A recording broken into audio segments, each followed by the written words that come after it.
Hello, everyone. It's Yogi here. I hope you're well. Oh, well. Thursday. Okay, this is 8:30 p.m. on a Thursday night in London.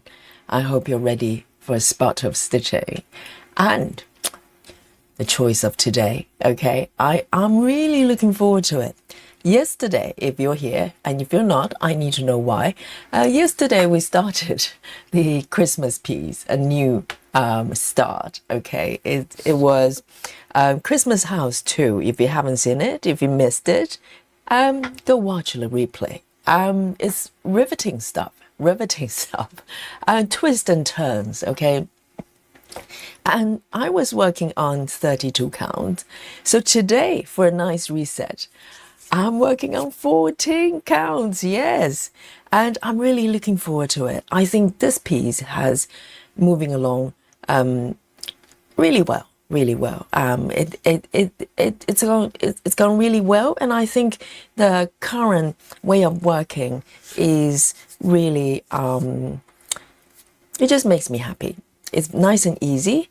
And if you don't know about this piece, this is one of the 14 counts that I got, cross-stitching kits I got from Amazon throughout the years. So I got these pieces purely because they look amazing, without knowing anything about full coverage. So I went in completely blind and started stitching them in the usual style. I used to do a lot simpler charts like dimensions, and when I started stitching these pieces, it just didn't work because they're charted in a completely different way. Some areas are more confetti than others. So that started my whole full coverage journey. So if you haven't seen this piece before, this piece was known to me as wedding dress shop or something like that. Until very recently, actually, I did some research and found out the artist was actually John O'Brien, one of my favorite artists now. And this piece is now, I actually found out the actual name is called the Maison Romantique, the Romantic House. So I'm not gonna, do pronounce in French, and so it's a romantic house, and indeed it is. Let me show you the full markup, and you will agree with me. Look at this. So I understand why it is called wedding store, wedding dress shop, because look at it. There's a wedding store right there with two beautiful mannequins there. In wedding dresses, and in the horizon again is Eiffel Tower. So it's reoccurring theme for John O'Brien with these pieces. And three of my 14 count kids were actually by the same artist, and all of them incorporating the Eiffel Tower in the background. It took me years to realize what's happening here. So it's a beautiful street view of Paris. I don't know, it's factual or it's fantasy. I don't care either way. It's gorgeous and overlooking Paris, the city underneath there. So this piece, let me show you my app here. So originally I worked on this piece via an app called Markup RXP, and the easiest way for me to do it was page by page, and I started right from the center there.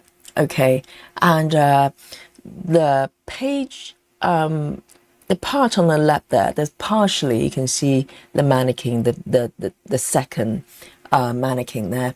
It's actually the center page, and I believe there may be 4 rows, but the bottom row is a little bit shorter, if that makes sense. So this is kind of the center, slightly to the right there. So I slowly work the piece page by page. Second page is also done, but by the third page, I managed to get hold of the digital version of this piece, and also got it working on Saga, which is the app of my choice at the moment. And so from this point on, technically, I'm free to move wherever I want. Now I have a digital version and with Saga. But up to this point, I've been sort of following the page border, really, and continue to work on it. Once I completed this page, then I'll decide what to do next. Maybe I will move up or down. I have no idea yet. Or maybe move to the right, to the right edge. So this is why I am today. And I think it's working really, it's doing really well. And so let's look at the number here. So these kits are full coverage. All of them are 14 counts. And if you look at my progress right now with this piece, it's just under 10%, guys. Do you think I will be able to cross over to 2 digits? 10? How's that? I don't know how many stitches are involved, but I'm hopeful. I'm currently 9.84%. So who knows? I could cross over to 10% tonight. And if you look down on the left side panel, 55 colors, solid colors, and the additional 2 colors are blended colors. Okay, so it's really beautifully charted, really carefully charted, and it's got 2 blended colors, meaning the 2 strands, they're 2 slightly different colors. And so it's very interesting. And on top of that, this piece also has back stitching on sort of, additional layer on top. And I'm really looking forward to it. And very luckily, Saga is actually capable of handling back stitching as well. So there's another layer on top of the chart, which is hidden right now, but it defines all the back stitches for this piece. So that's where I am today. Oh, of course, I need to start a sprint, right? So let me just leave it as it is. So I'm starting a new sprint. So it's going to capture all the stitches I'm going to be making today. And by the end of every stream, the regulars know. And if you're a newcomer, we play a game called Guess My Stitches. It's thrilling stuff and no skills required. And it's for you to guess how many stitches I've done today. Okay, so yes, here we go. And let me come back to this view here. And I want to say hello to all of you. Welcome to today's stream. And if you were here yesterday, well done making it back here. I see a lot of names. I'm very familiar already. And as usual, we're going to pick our top 3.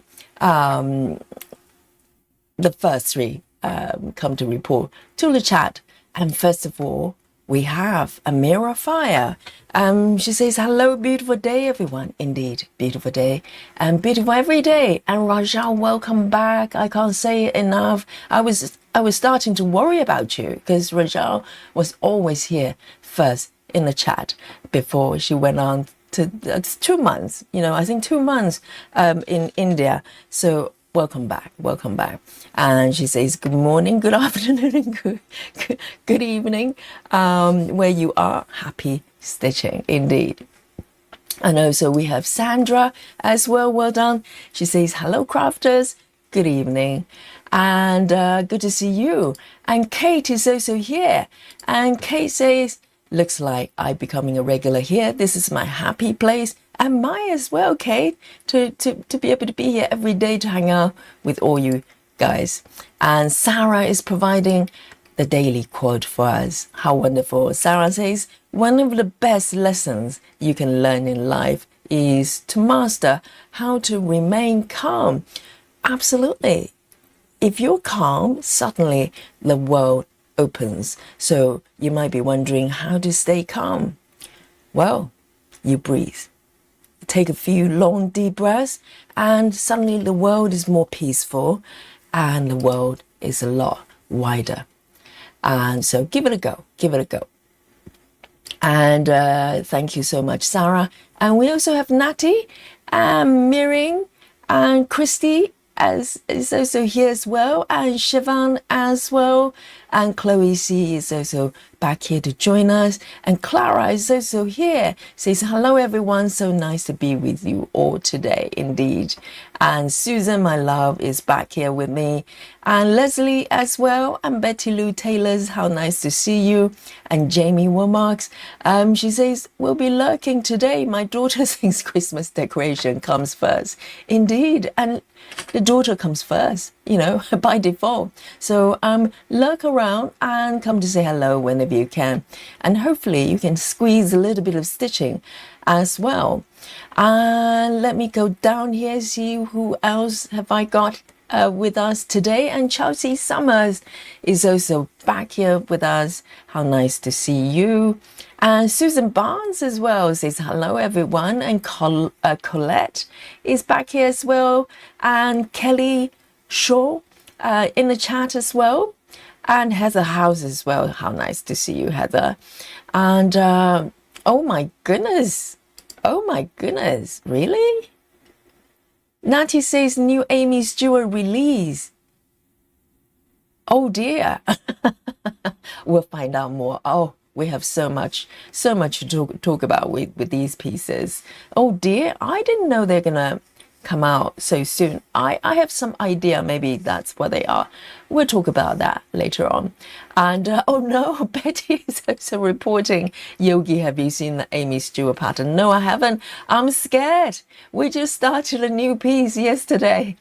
Okay, and we'll have a look together later on. How about that? It's a plan. And also Lisa is also here as well, and Kimberly, and she says hi all great people. I won't be stitching today, but I'm overlaying mosaic crocheting a Christmas blanket. Wow, yes, I do have one, a crocheted blanket waiting for me. I'm about 50% done, and it's been ongoing for nearly 2 years. You know, stitching is taking up all my time. And Karen Sutherland is also back with us, and Lizzie as well, and Suzanne, how nice to see you. And Jackie is also here in the chat, and she says very excited for the new Amy Stewart pattern. This is going to be the topic of tonight, isn't it? And Kelly is also here in the chat. And Yogi, did you see that chart has 2,000 French knots? Which one are we talking about, Susan? Not the new Amy Stewart piece. We're talking about 2,000. Mandy is also here, and welcome, and how nice to see you. And Kelly's here as well. Kelly's Quotes Plus. And who else have we got? Dawn King as well, with a nice yogi move there. Wonderful. Great to see you, Dawn. And Nikki is also here. Says hello, Stitchy peeps. How good to see Nikki. And Beth Williams as well. Hello from New Zealand. Welcome back. And Alandria is also here. Oh, from the UK. Here we go. We'll talk about the Amy Stewart situation. Okay, we'll address that. Developing news right here. So but first of all, let me warm up with a few stitches. Okay, and we have, the session has just started, and we need to catch up with what everybody's working on today with me. So I am going to continue with this piece with easygoing, within the page range, cross country. Okay, so I've got a little bit to go if you look at the page definition there. So hopefully I'll be able to fill up this area. And if you're wondering where this area is, let me show you what's happening on my chart here. If I do a mock-up, okay, don't blink. There you go. So I'm working on the sort of shop front and it's really blue, lovely royal blue color shop windows here. And to the right there, oh, I'm really looking forward to as well. It's kind of French style, kind of koi. I don't know what it's called, kind of a newsstand, and it's a flower. It's a flower vendor underneath, and on top, you've got posters up there. You see these type of set up quite frequently in France, particularly cities like Paris. So this is very, very French. It's lovely. And so this is where I am, okay? So let me bring up my work view here and switch back. So I am going to continue with the shop front here, okay? And the floss is Egyptian cotton, I believe, and it comes with the kits. And I have a master set here because I have 4 kits from the same company, and so they all use the same type of floss and the same numbering system. It's identical to DMC. So these are DMC numbers. So first of all, I am going to, so I'm doing 2 over 1, and this is a 14 count, okay, just in case you missed it earlier on. And this fabric has got a slight tint of blue as well.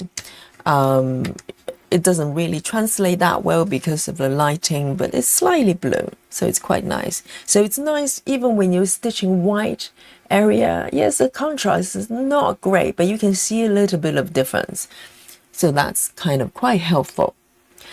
So this canopy is going really well. I might come back and fill up the remaining stitches, but I want to start with something a little bit stronger. Okay, I'm going to start maybe one of those beautiful blues.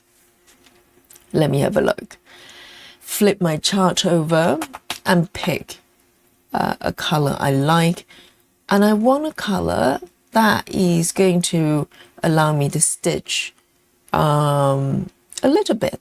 So not like 3 stitches. Oh, this one is great. This one looks amazing. It's a dark navy blue, and it's got quite a few stitches going on there. So this is going to be my first color of choice, A23. A23. A20, A23. Okay, it's very dark blue navy there. And I am going to take, I'm tempted to get 2 strands, but I think it's going to be too long. I'm going to just take 1 strand and fold it in half. Let's not get too ambitious. Let's just warm up to start with. Okay, and I'll have a look at the chat. So guys, let me know what you're working on today with me, and your power drinks and your power snacks, if you're lucky enough to be snacking. And I am drinking coffee. It's still hot because I just made it just before the stream, but I have taken a few sips already. Oh, so good. 1 sip of my coffee here. I'm ready. Right. Let me start from here then.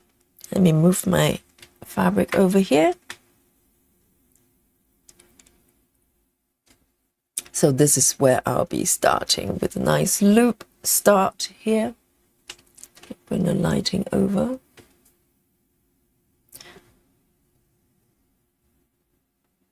And let's have a look.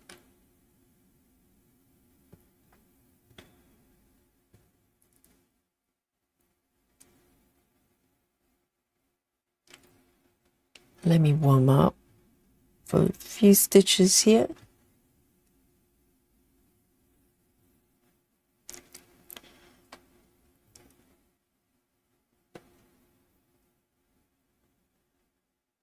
Suzanne is working on traveling library tonight. Yes, I haven't done any more on that piece since our session last week.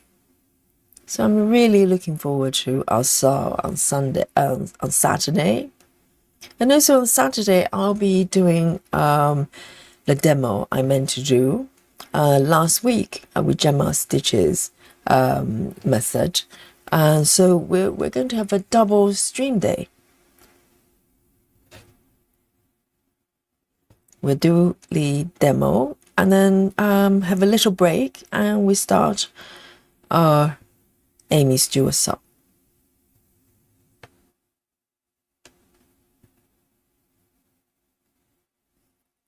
And let me mark these stitches as I go.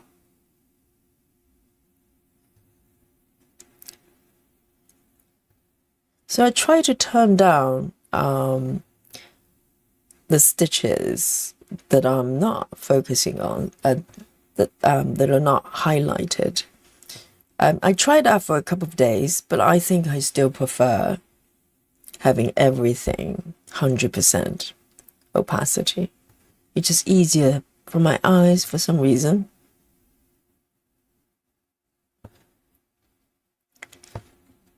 Here we go. Let me warm off my hands.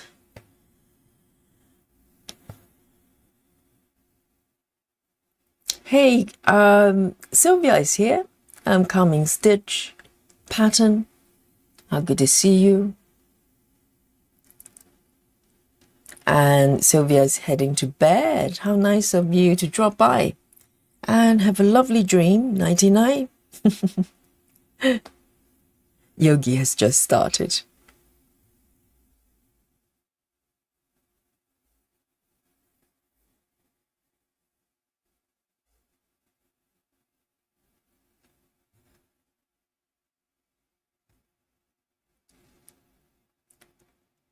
Let me see.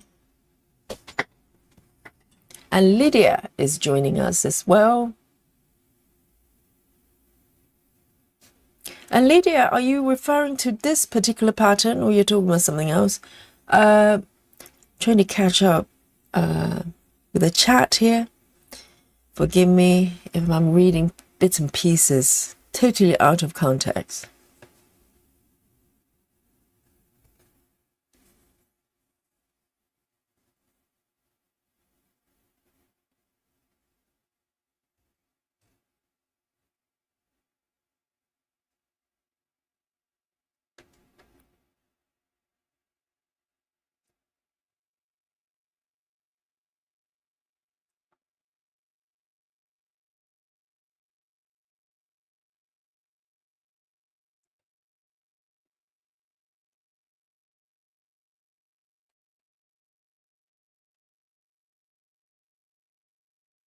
Kelly says, I posted my Christmas project in a Facebook group. I was stitching it on it earlier. I hope to join it next Wednesday and stitch it. Oh, Kelly, have you started the Christmas house? It's such a sweet piece. Hopefully, I have settled on the right sort of stitches, because I switched from full cross, very ambitious, and to 10 stitches. And I think 10 stitches, 10 should be working well for 32 count. And I also switched from DMC to CXC. So CXC is slightly fuller in terms of coverage. So hopefully from now I'll get to Panda very soon. I'm gonna just keep stitching until I run out of this piece. It's a warm-up, warm-up stitches.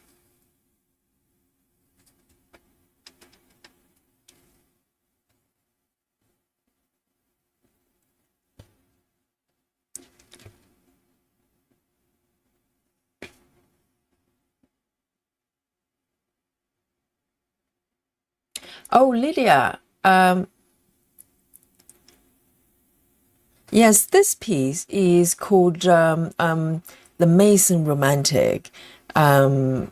So it's a pattern.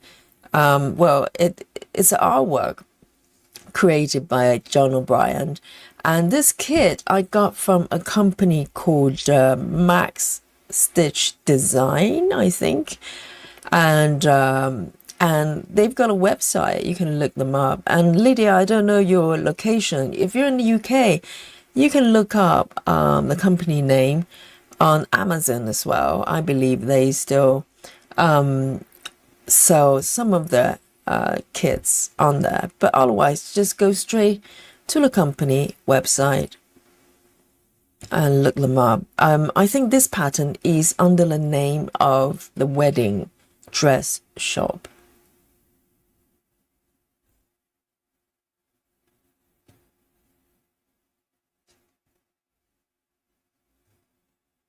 One, two. Okay then, so this one will be last stitch of this color here.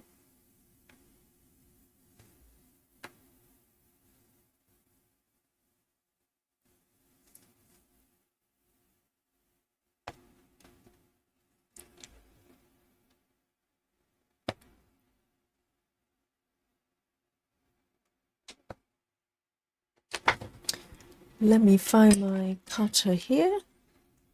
Very nice. First color done. Let me mark these ones.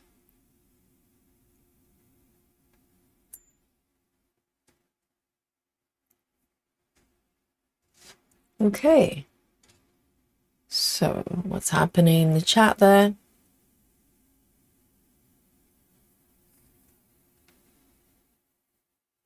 You're welcome, Lydia. And don't worry, just let me do a few more stitches and we'll have a look at the, we'll address the Amy Stewart situation together, okay? We'll have a look. And I know some of you, sounds like you've already got them. Very efficient. And then we can have a look together. I'm too scared. Imagine. We barely started Traveling Library, and yesterday was a new start. Lo and behold, you know, Amy, have mercy on us. We've most of us, you know, most of us, I can't speak for everybody, but most of us only have one lifetime. So, you know, some aliens might have more, I don't know. Let me pick this one then, another blue. I fancy blue right now. It's such a beautiful shop front here. Let's have a look. A20. A20.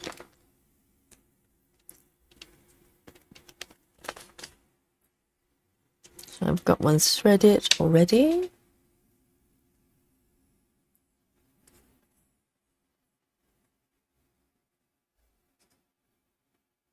See you later, Nikki. Have fun with the family.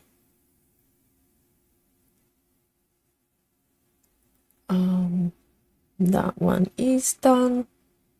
Oh, this one is done actually. Funny that. I didn't mark them. These stitches. So the few extra stitches from the last session, I didn't mark. I'm just adding to what I've got there. Okay, so I'm going to start from here.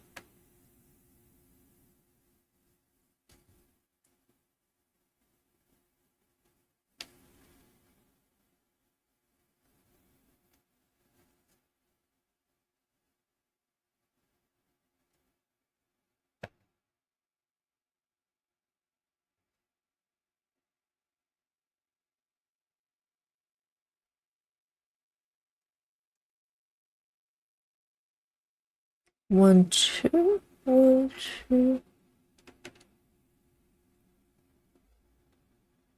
Oh, Lydia is in South Africa.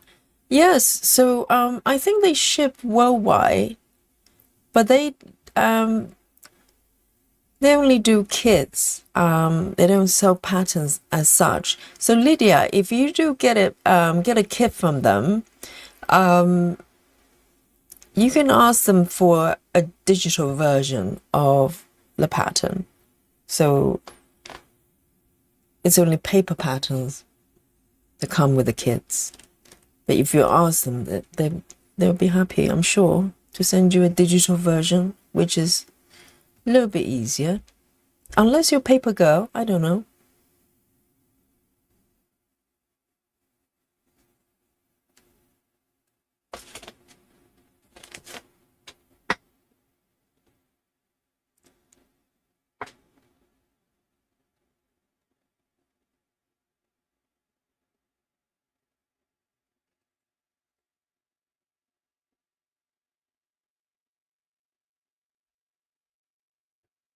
Go.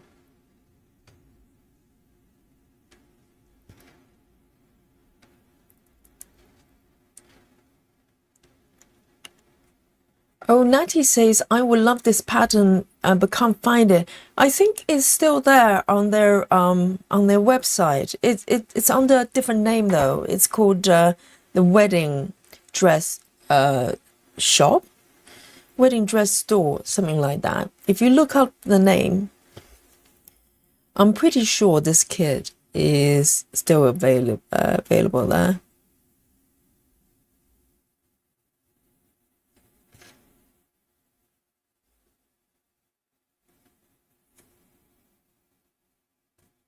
Yes, Kelly says, I think Artisy may have the chart. Yes, I think they have a version as well. It's charted differently, obviously, but I don't believe Artisy's version has back stitches. So it's the same artwork, but charted by different company. So it's up to you.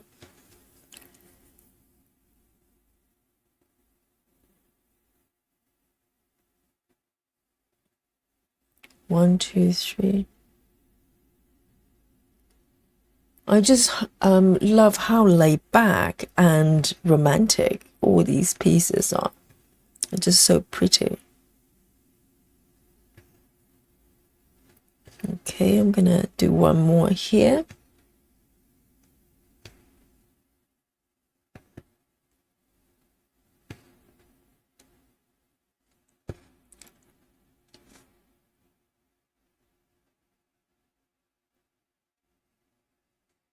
And end this piece. It's so nice to do 14 counts after 32. I was, constantly amazed that I actually could, I was able to stitch it. I wasn't too sure. Nanti says, what website, Yogi? It's a website called, if you look up, I think it's Max Stitch Design. I think I just have, I'm struggling to remember the name properly, but I think it's called Max Stitch Design. If you look up on Google, it should come up.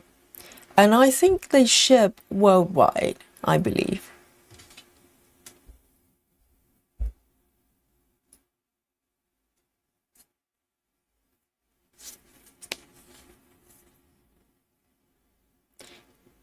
Hey, Kimberly.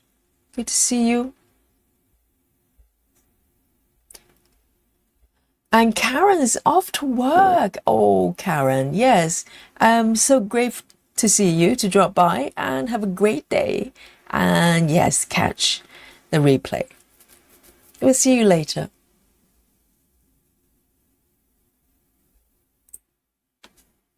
Hey, Henny. Good to see you. Welcome.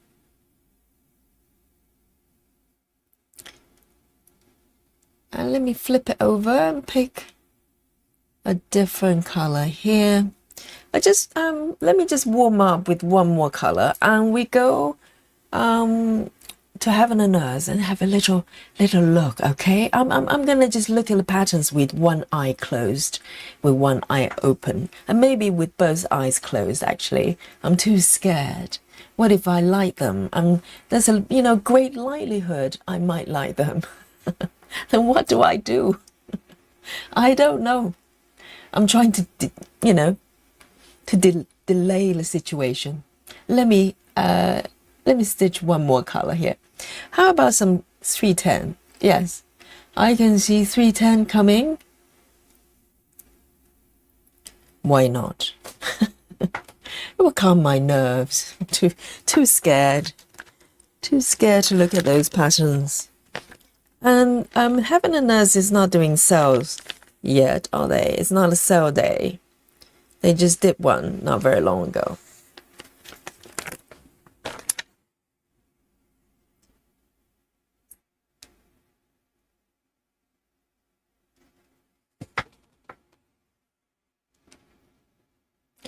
Kelly says, with my new glasses, I can see 14 counts, but I had to take them off for 28 counts. Oh, hang on. So the glasses is for you to see larger stitches, and you have to take them off for 28? How does that work? I would have thought it was opposite. So 310 coming. Any spooky bingo? Oh yes, spooky bingo, Suzanne. There you go. Our first spooky bingo. Yeah, goes to Suzanne. Is it 310, right? 310. Yes, wonderful. Congratulations, Suzanne. And Sarah BM is here as well. Welcome. Great to have you.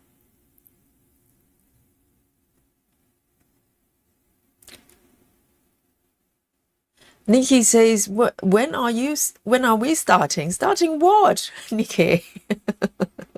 What are you talking about? Changing the subject. Starting what? I haven't seen the pattern yet, if that's what you're talking about. Maybe I don't like them, Maybe I go, I'll pass.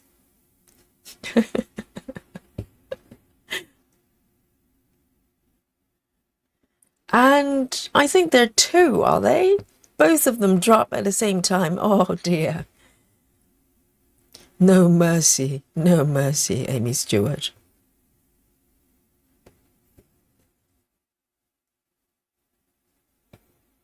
Yeah, because up to this point, I was aware there would be companion pieces, but until very recently, I thought maybe it was some sort of a collaboration with other artists, like one person come up with one piece.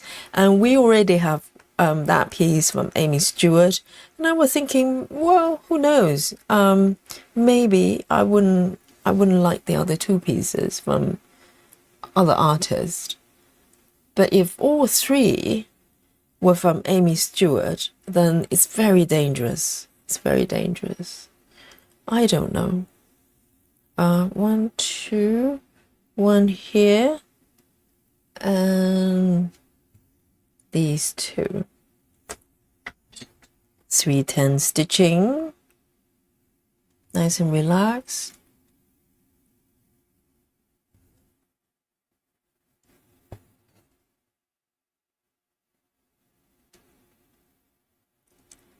Hey Marsha, welcome. Good morning, Australia. And Jackie says spooky bingo for me. Oh, and you, yes. 310 spooky bingo everywhere.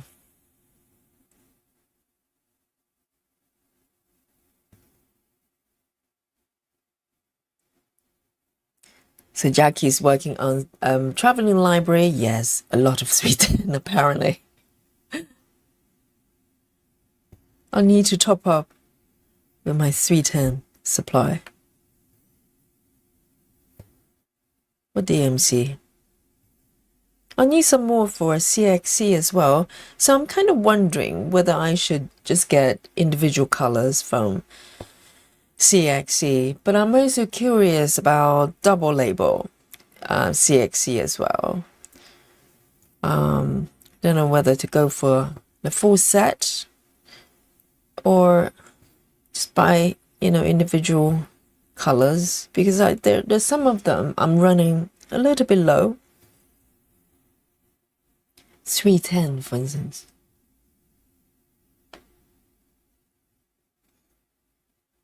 All right, let me do a little bit of a Danish method. One leg at a time.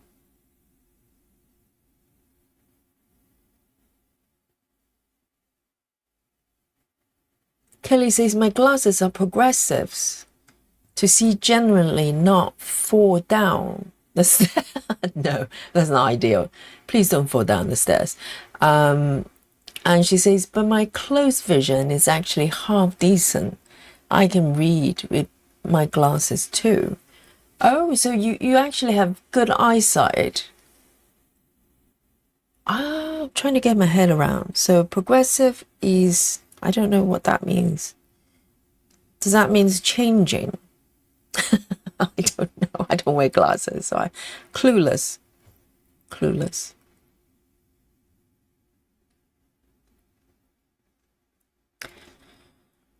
Oh, hi, Joyce. How nice for you to join us. Sorry, I didn't see you coming in. Joyce says, oh, Yogi, I was peacefully lurking. Now I have to call in for a spooky bingo. That's why I didn't know you were here. You've been lurking, Joyce. Now, Joyce has to come forward and say bingo. Yes, 310 spooky bingo for Joyce as well. See, this is a very good tactic. You just get people to unlurk themselves. Just so they can call out bingo. Oh, there you go. Spooky bingo goes to Joyce as well.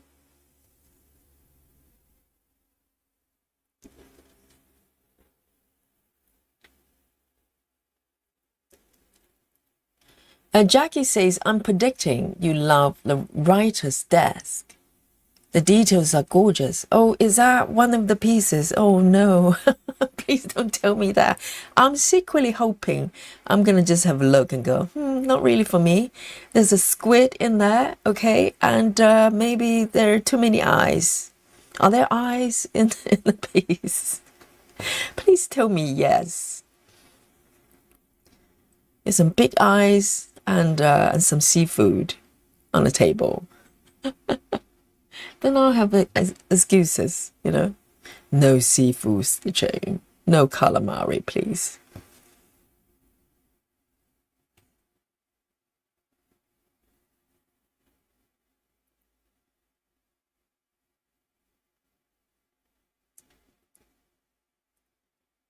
Oh, 90 says, yes, they've got some sort of Beauty and the Beast thing going on there. But yes, if you look up, because I think the best thing, if you narrow down the prices to $35 upwards, I know it's really clumsy. It's probably the website not performing very well. You should be able to find it through keywords. But if you browse through, they're not that long list of artwork, actually. They do a lot of John O'Brien pieces, I have to say. So if you browse through, you're going to spot it.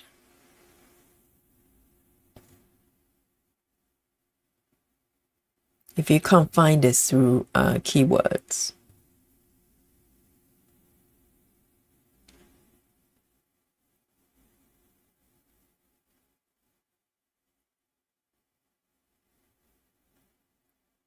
And now Joyce is officially unlurking herself by saying hello to everyone.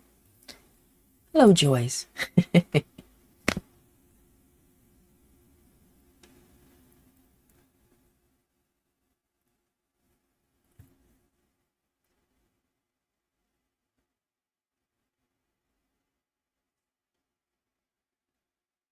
Susan Barnes says, I think we should start a new year start with our supersized sleep time, max colors. Yeah, that would be very good, actually. New Year's start is lovely. And you know what? The reason I thought, well, I'm not ready to think about that piece yet because, full confession, I was secretly thinking maybe I should do the supersize on 32 counts, before I tried my piece yesterday. the Christmas piece. I was thinking, well, I'll try it out on the Christmas piece. If 32 counts work out really well, maybe I'll do sleep time with 32 as well, because it's such a large size. So 32 counts will make the physical size a little bit more manageable. But I don't know at this point what to go for. But I think, yes, I'd love to start with that piece. And, you know, it doesn't have to be 32 counts, but it's a super size. So, you know, I need to make sure that I can get the fabric large enough. So, yeah, that sounds like a good idea, Susan. New Year start with sleep time.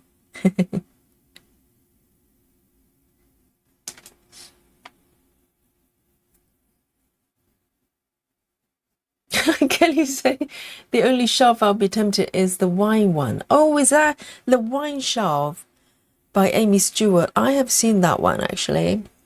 And there's a garden book one I really like. I think Marsha is working on. So pretty.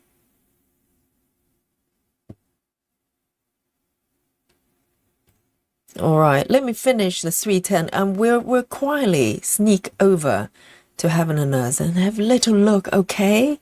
Get your snacks ready, okay? You might need some snacks to calm your nerves. And I think it's very scary. Okay. We'll go have a look. I'll keep my eyes closed. And let me search up my browser here, okay? And while you grab your snacks, whatever you need to calm your nerves, maybe a stiff drink. Right, okay. Now let me bring the browser to you so we can have a look at it together. I know quite a lot of you have already seen it, but some of us have not. Okay, so let's have a look together. Let me get it set up here.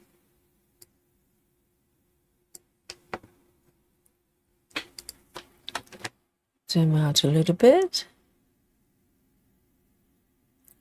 And let me take a sip of coffee first. Just in case I fall off the chair or something. Okay.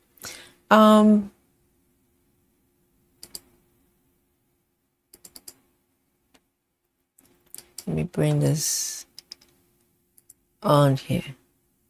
Oh dear. Oh dear, oh dear, oh dear. Hang on.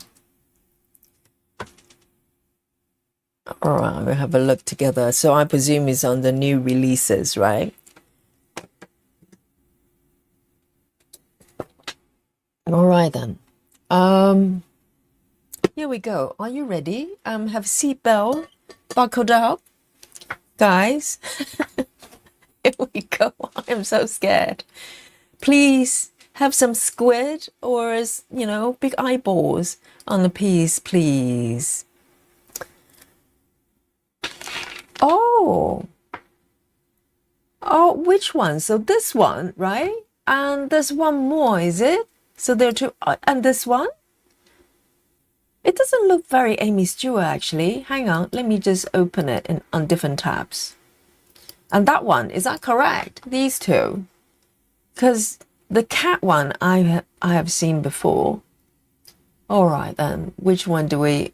Let's look at the writer's desk. It is Amy Stewart. Oh, my goodness. Okay, okay. Is there a larger version? Right, so is it the view of that table? Is it just from a different angle of that table on inside the caravan? Is that what it is? That's how I perceive it. Let's have a look. Hello, Busy Mum. And Belinda as well has joined us. Let me have a look. Yes, okay. No squid or seafood related item on the desk. Jackie says, I love the writer's desk. When you zoom in, there's so many little details. I'm wondering whether this is just a different view, top down on the table. Let me have a look at... interesting. Okay, and let's go to the other one. Yes, this is Amy. Oh my God. Hang on a sec. But it's so small. Let me see if I can find a larger one. Is that the biggest? Why are they so small? Hang on. Let me click on the other one. Let me click on this one. It's the same. Why is it so small? That's the largest. Oh my goodness. Oh my goodness. Oh my goodness. Right. Okay, so from the look of it, this is the view from the outside, okay? And this is a view of one of the tables or the desks. You know, I think there may be one. Let me have a look at the let me see if I can find, hang on, not this one. Let me see if I can bring up traveling library as well. So it might be helpful, right, to look at. And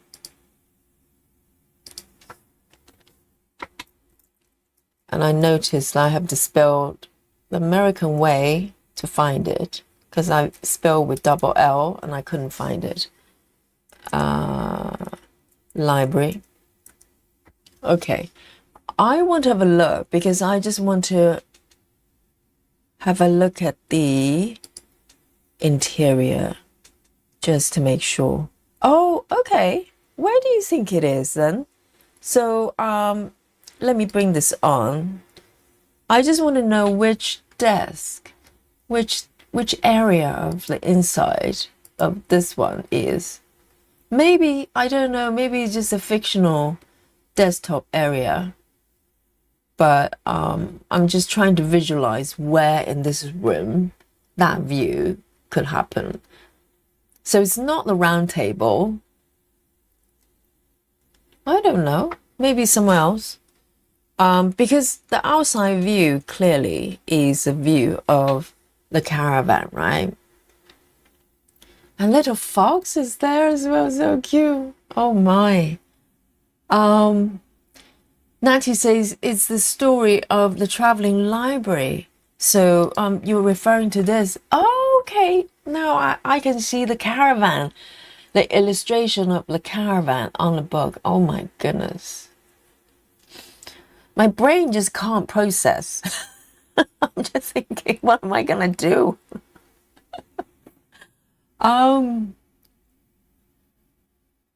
dear.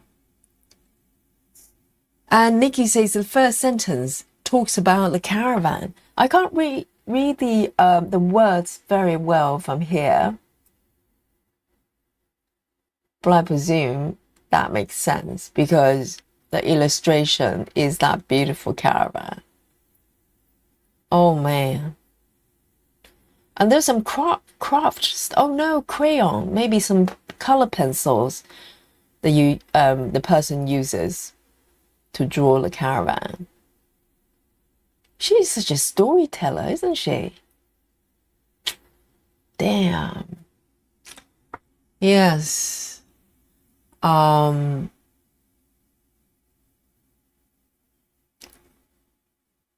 Nancy says it's not in a room, it's a story that Amy is making.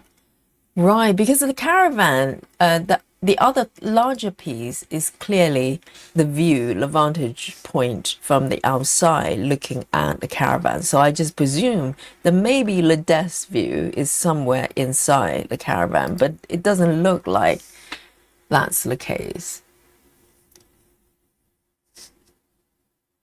So it's right. So it's just the writer's view. Oh, I see. Okay, now I get it. Now I get it. It's a writer's desk. So it's the person outside the story of the caravan. And whoever the writer is creating the story of this that we're looking at and this, right? So it's outside of this fictional space. Huh. Joyce is under the first bookshelf. It doesn't look like that though, do you think? It looks like an open desk. Yes, I was thinking that as well, but yeah, it could be anywhere. Or maybe the person is actually living inside the caravan, traveling with the caravan, and at the same time, you know, building the story based on the caravan the person is in. I don't know. They will work. Yes.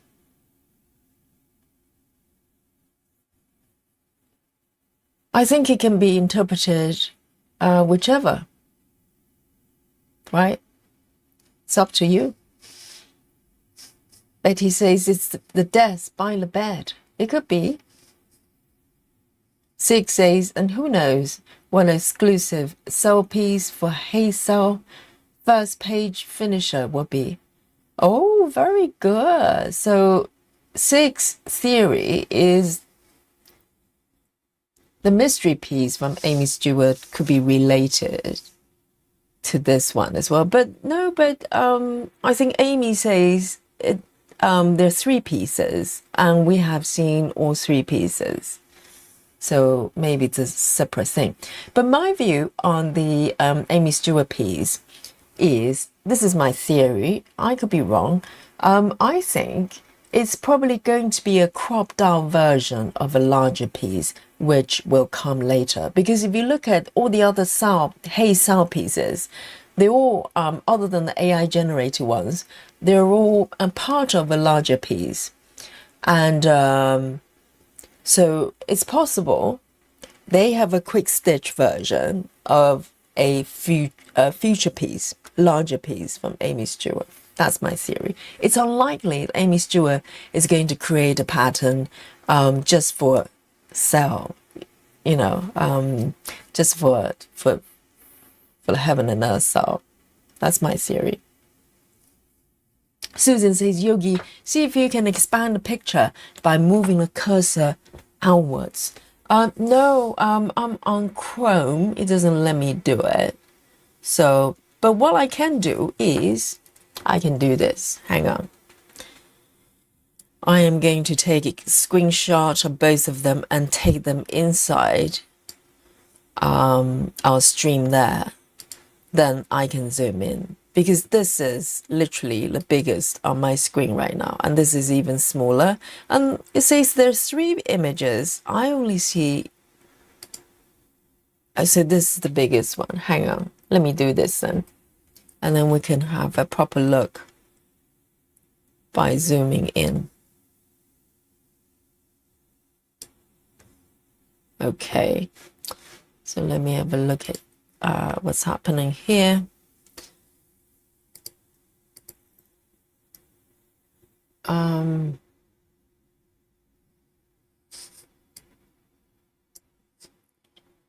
I can bring them inside of our view there.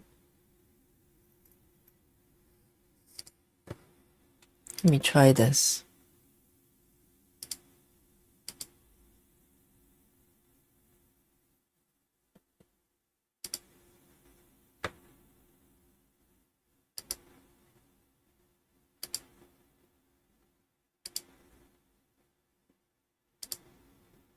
I particularly want to look at the larger piece, actually. Let me see if I can bring it in here so we can have a proper look.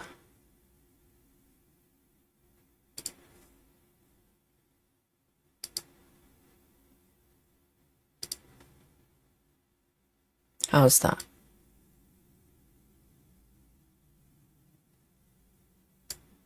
better, isn't it?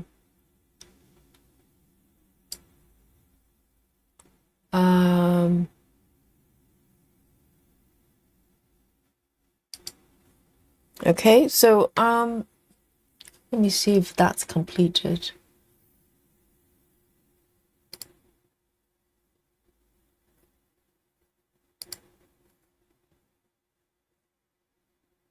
Yeah, I think that's a full piece. So yeah, so this is the view of the outside.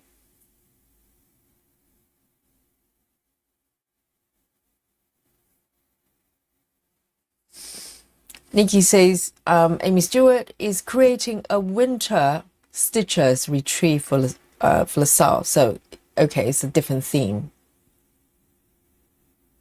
Yes. So it sounds like there might be a larger version in a piece, and even if there was there's going to be a larger version, technically, Heaven and Earth, they're not lying about being exclusive because they can just say it's a cropped version, which is unique, right? A little bit sneaky, but you know, that's my theory. Yeah, this is pretty, isn't it? And let me bring in the other one as well, the desktop version, the desktop view, so we can have a look at it properly.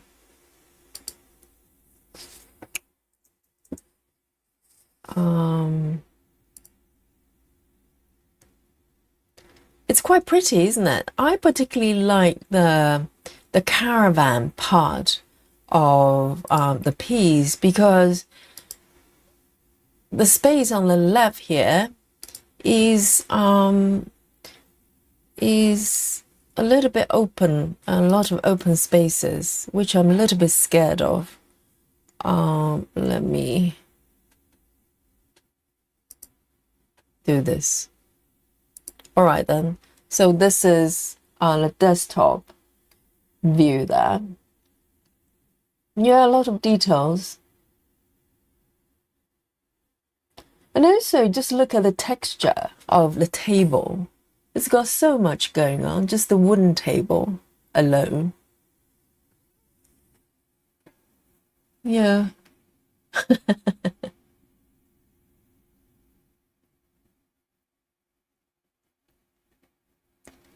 Sarah is buffering. Yes, the best thing to do is to refresh the browser because everything seems okay on my end. Sometimes it could happen, maybe it's not your internet, sometimes it could happen to a certain region there.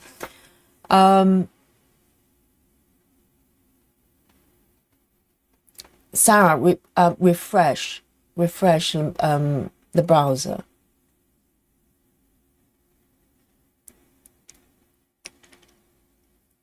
Susan said they're so pretty. I hope they do it in max colors. That's quite true because we're looking at the regular versions, aren't we? So imagine the max colors. Well, this piece, I love the parts where the caravan is, the right side. On the left, it's I love the picnic area as well on the left, but the mountains and you know the castle in the back, I'm slightly scared because it feels like a different piece, and there's a lot of air stitching, I can imagine. And this piece is so wide. I mean, I don't know how many stitches. Let me look at the stitch sort of physical stitch numbers. Let me have a look. So if we come back here, I just want to check the stitch numbers. So the full size, the width 825 by 295. Okay, so the width, you know, it's quite wide actually. It's probably nearly double of the regular sizes, isn't it? I think regular size, maybe a little bit more. The regular size width is about 500 something. And the height is a little bit shorter, but not that much. So it's quite big, isn't it? Jackie says, I look at the writer's desk and my heart starts beating fast. Oh, Jackie, that's not a good sign. That's not a good sign. If your heart starts, racing, your heart starts racing when you look at a piece, that's bad. Yes, I know, Jackie, you and I know that's not a good sign. And Jackie says, hope they do a cropped version of just the caravan. I was thinking the same, but at the same time, I'm feeling guilty for thinking that because obviously it's Amy Stewart's piece. I like to stitch the whole piece. I don't mind doing mini, but I like the whole thing together. That's just my preference. But yeah, I can see, yes. I think the main action happening is on the caravan front. And it's so strange because even though this is the first time I'm looking at the exterior of the caravan, but it looks very familiar. It feels like, yeah, of course, if you have interior like the one we're stitching, the exterior will look something like this. So it's totally sort of matching the and also they're books as well, aren't they? Outside the caravan. Are they books? Bookshelves as well on the outside. Or what are they? They are books as well, aren't they? Are they selling books? And there are books everywhere on the side as well. I just noticed that. They're not patterns, they're books.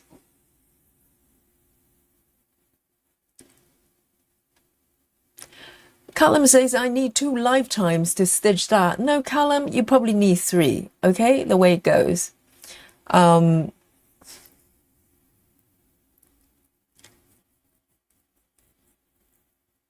Sarah says, you can crop it yourself. Yes, in theory, you could just do that yourself. Michelle says, feels lopsided. I kind of know what you mean, Michelle. Yes, I know what you mean because all the action is on the right side there, even though it's slightly balanced out with the picnic area on the left. But the background feels like a different piece. Do you not think? The background feels like some other piece that's got fantasy themes with castle and everything. But I know what you mean. I know what you mean, Michelle. Hey, LKC, hello. Never too late for a great party, okay? Right. So this is this is the situation. We can have another look of this piece again if you want to. Close up. Yes. And I like the fact that you can actually read the words, right? It's very, very close. And I think if you can see clearly, even with the regular piece, with max colors, which I'm sure will come, it's gonna capture more details. I love that purple bottle at the below the page there. I don't know what that is. Some sort of ink or something. Yes, but that teacup looks very modern. Do you not think? It looks like a modern. I don't know what time this is supposed to be. I have no idea. Fictional time frame. But the teacup looks a little bit modern. Kimberly says, I love the writing desk a lot.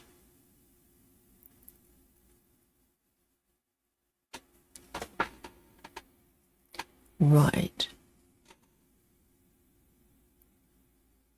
Jackie says I will stitch the piece as it is, but I currently have about 10 Amy Stewart pieces.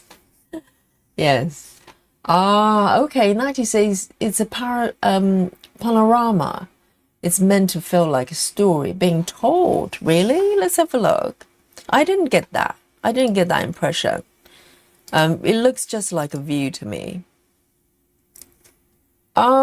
But as a view, it works, right? It's a caravan on the right there, and you search up some sort of picnic area nearby and the foxes out there. No, I'm not getting the panorama perspective, even though it's long. I get that, but it looks just like a landscape. Yeah, but I suppose you can read it however you want to. You know, it's up to the stitchers. Right. So this is our current situation, and I think we need to kind of let it sink in slightly before before we proceed. So we're not going to do anything that we're going to regret, right? I don't know. I don't know what to do at this point. I don't have a plan in my head. I'm just, they're both beautiful in different ways, so I can see why everybody is, you know, falling in love with different pieces.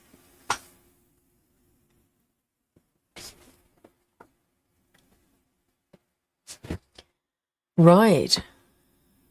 Let me pick my next color to settle down a little bit. Let me have a look. What should I go for? I'm just thinking about my progress on my traveling library. I'm currently under 1%. I'm not even 1% just yet. I'm in no position to start another Amy Stewart piece. Right. Let me do some of these ones then. That looks inviting. Okay. 647. 647.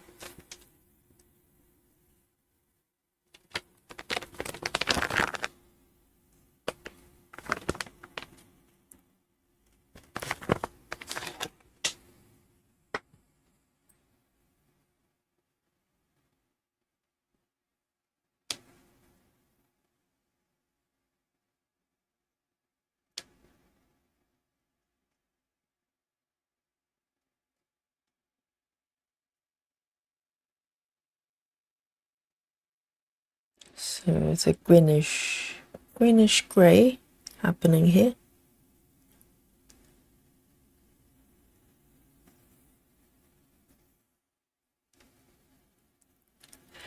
And Natty says, I haven't even started my, I know. Maybe you can start all three together, hey?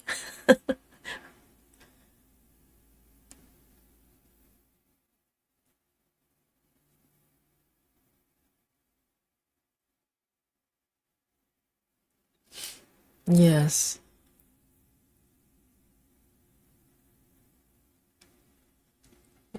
Right, I'm going to start from here, on the left here. So this one is 647.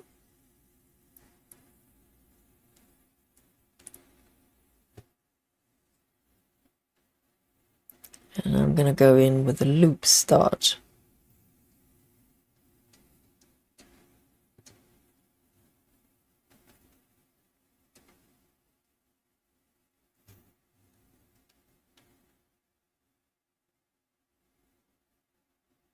Let me have a sip of my coffee as well.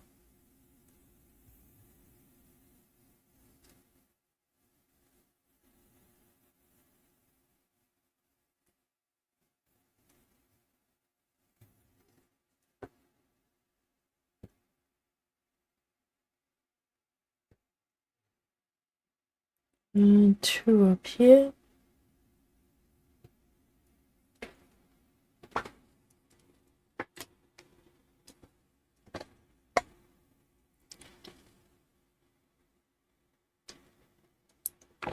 Christy says, the outside view of the caravan reminds me of the Amy Stewart chart called Gypsy Firefly. I know that piece, yes.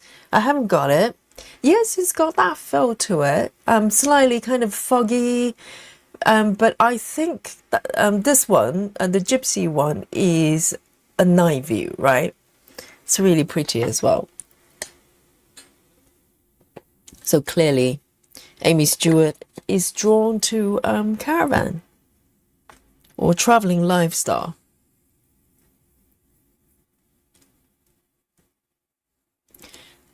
And LKC says, I just got little cake shops. So now Amy Stewart, so no new Amy Stewart for me yet. Yeah, little cake shop. I don't know which version you get, but it's quite a, quite a venture. It's got a lot of colors, fair bit of confetti. In fact, I think it's probably the most confetti piece I've done. Well, but then again, I've got max colors. So if you get regular ones or smaller pieces, might be better. But overall, it's just one of those pieces. It's more confetti. Beautiful.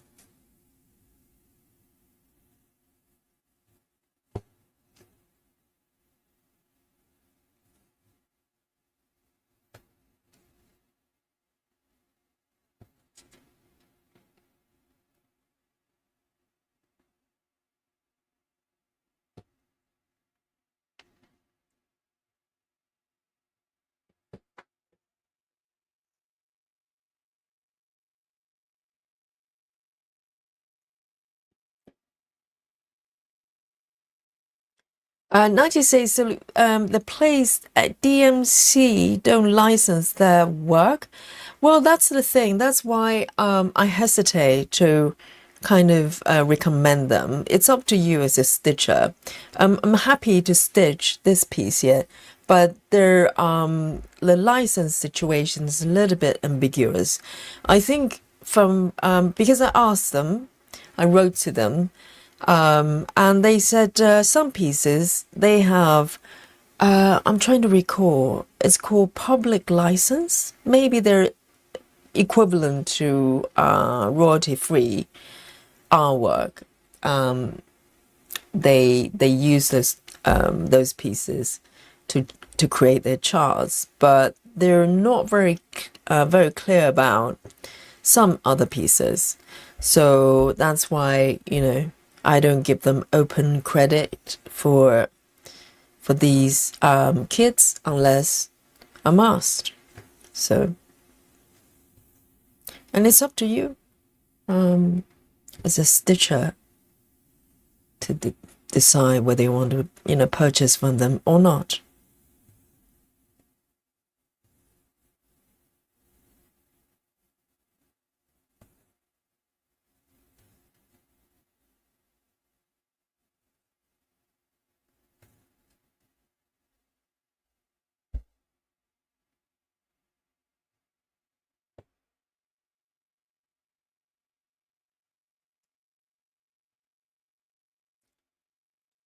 Sarah VM says, I'm so tempted to get more charts.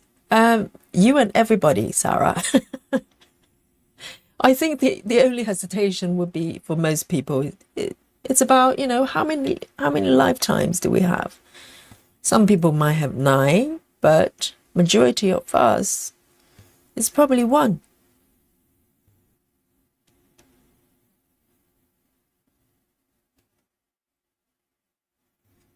But also, what you can do is to get a chart. If you intend to work on it at some point, but you don't have to start all at once, right? So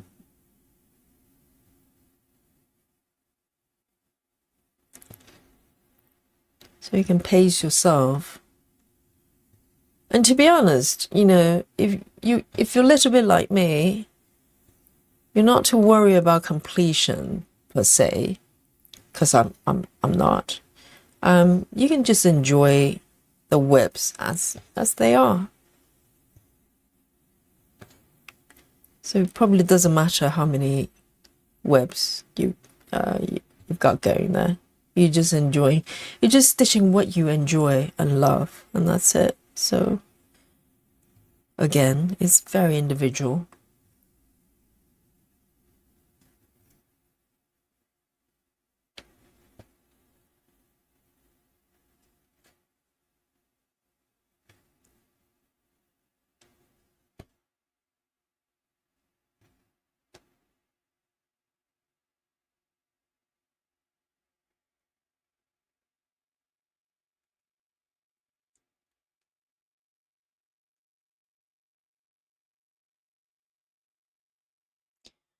Suzanne says 142 black stitches already. 310 stitching day. Indeed.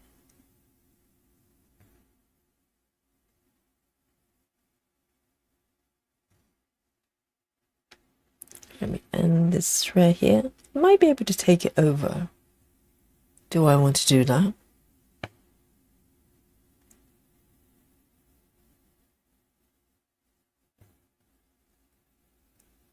Oh, never mind. Let me end it.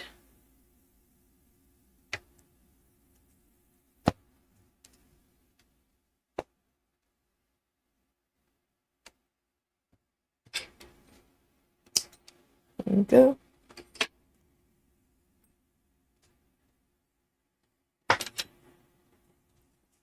Very nice.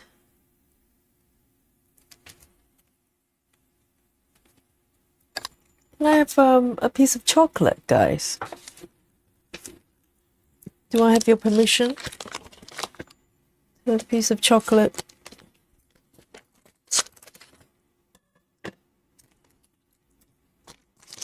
Thank you, chocolate time for Yogi.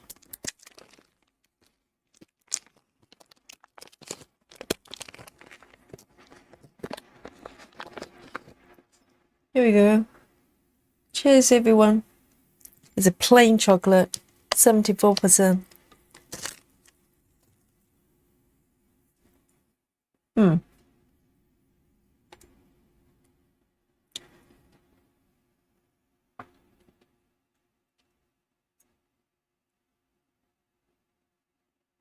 Right, I'm going to go for another blue. A23. A23.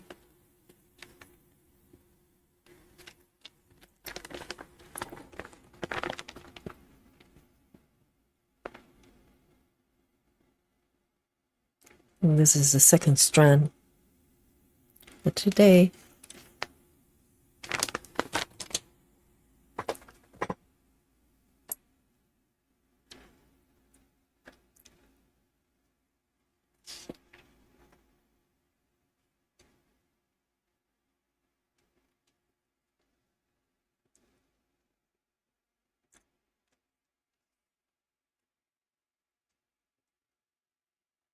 Oh, spooky bingo from Christy. Which one? A23. Amazing.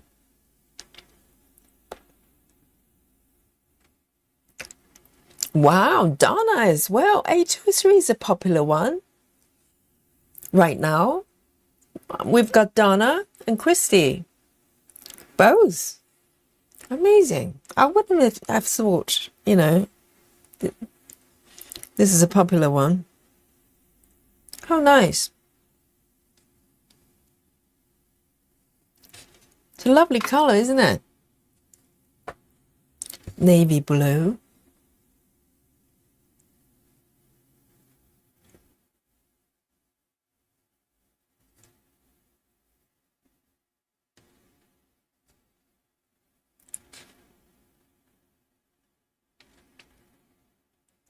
Hey, Betty Hankins. Welcome. Whoops.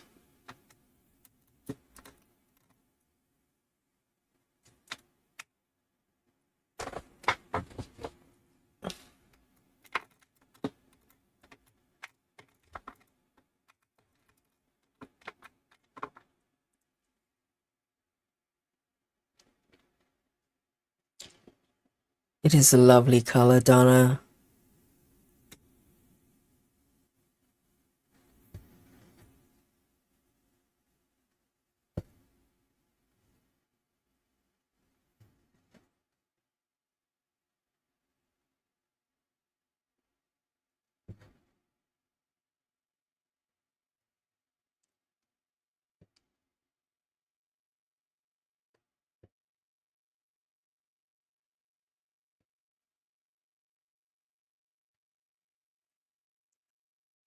Move it up a little bit.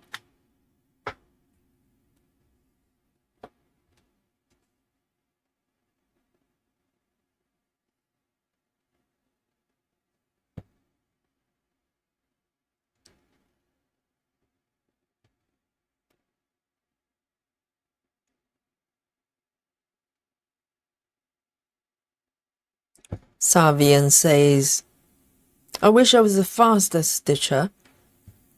But how fast is fast though? You know, with those kind of pieces that we go for, how fast can you be to stitch them all?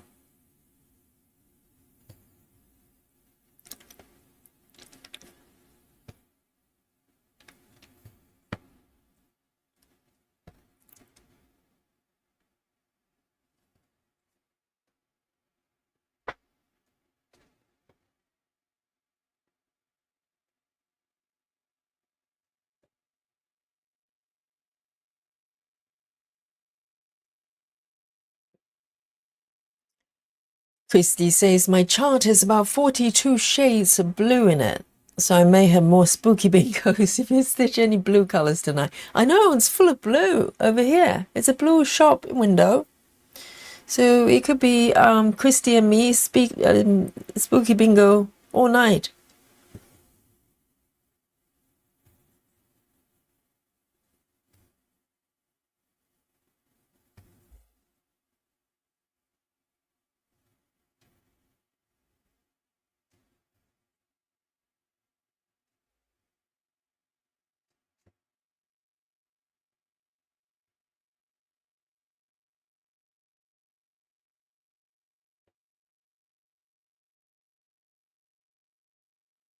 Let me turn this one.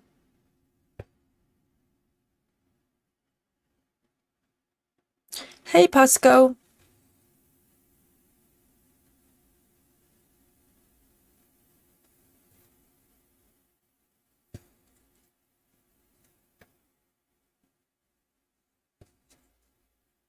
I'm really looking forward to the back stitching.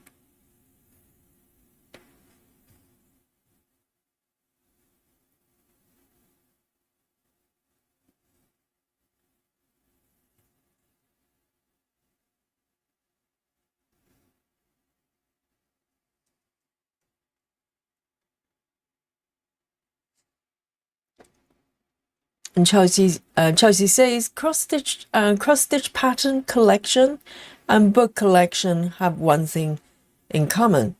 You will never finish them all, but you can have fun trying.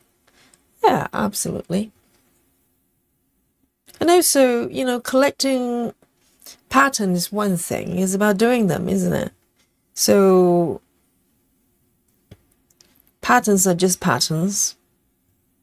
If you don't do them, just like books. Books are just books if you don't read them. But you can always try to read them all and stitch them all.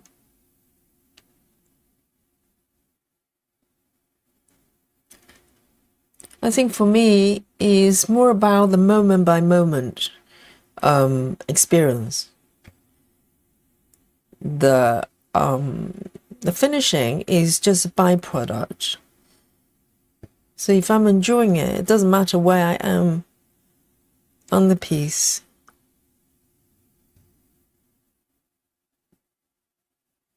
And yeah, that's what I focus on.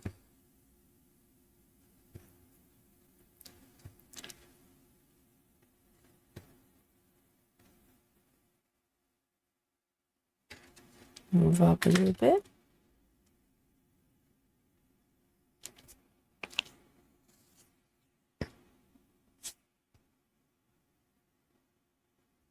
Oh, Betty has done it for us again. Betty says, I just request max color for both of the new Amy Stewart patterns. Hopefully there'll be a sale when they're ready.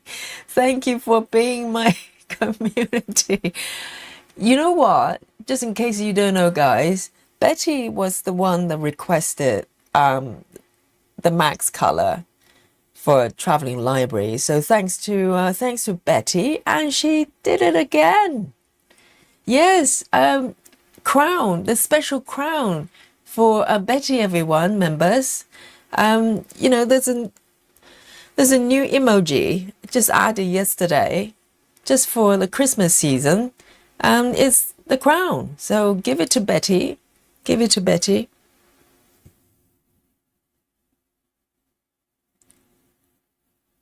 Amazing. Thank you, Betty.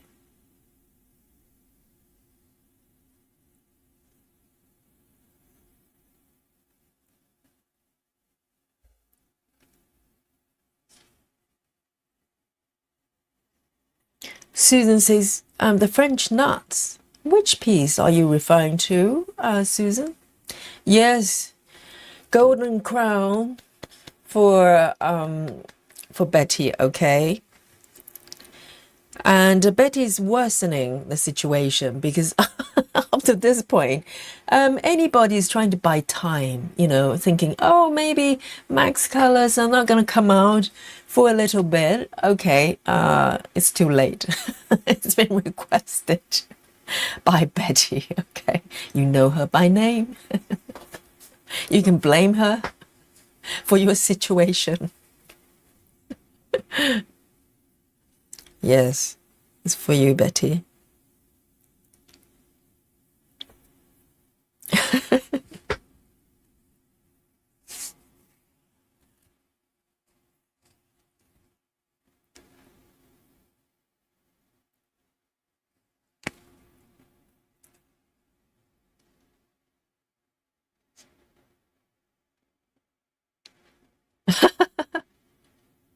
Betty Hankins says, that many crowns made for big heads. Or, no, Betty, you know, Betty's, you know, firmly on the ground, standing on the ground.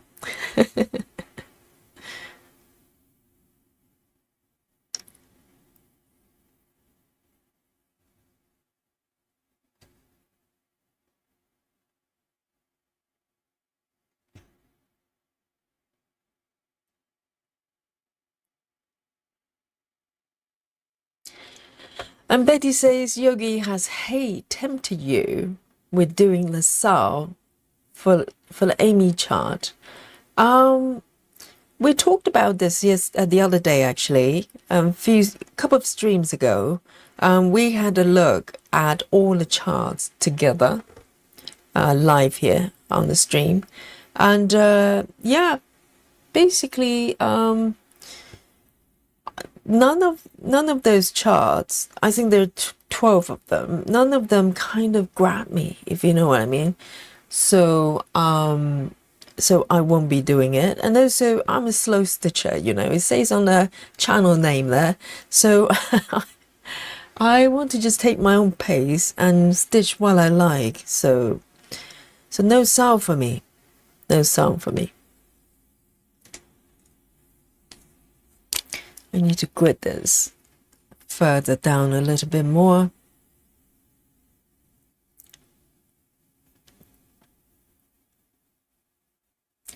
Abney is asking, who's planning to do the new Amy Stewart pieces then? Good question. 2, 3, 4, 5, 6, 7, 8, 9, 10. Sounds like Abney's doing it. Yay?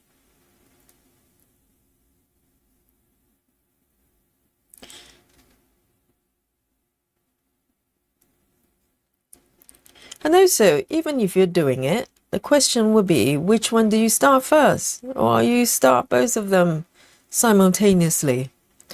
You know, what would be your strategy? That's a frightening thought.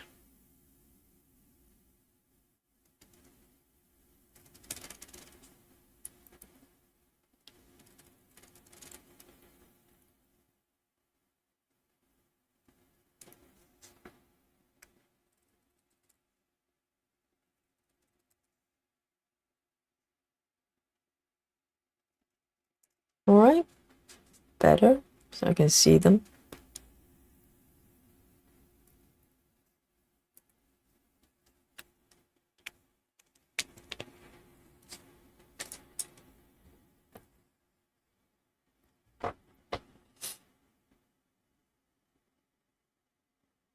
Oh, Susan say the piece you're working on now. Really? This one's got French nuts. I didn't even check, Susan. Do I? Do I have French nuts? let me have a look. I didn't. Oh, no, no, no, no. Susan. I know what Susan's referring to. Okay, it says French nut here, and it's not. It actually doesn't have French nut, Susan. You know how this happened? So this chart, with help of what's a lady's name? Oh, the name escapes me. I'm so rude. It's a lady that helped me to make this chart work on Saga, because the stitch count was playing up, and the lady actually helped me, because she hasn't been coming to the chat recently, so my memory is kind of, not very good, but she know who she is, and so she helped me to work out the back stitches as well, but for some reason the chart would not translate all the back stitches accurately. So some of them, for some reason, she could only assign them to French nuts, and that's why they're being displayed as French nuts. But in actual fact, they're just back stitches. Okay, Susan, don't worry, don't worry. And I love French nuts. I love French nuts, so I wouldn't mind. I wouldn't have minded if there were 200 of them, but they're actually just back stitches. They're not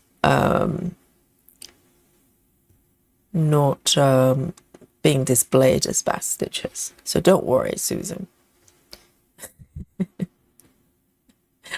I kept wondering what is Susan talking about. So no French nuts for this piece. Do not worry.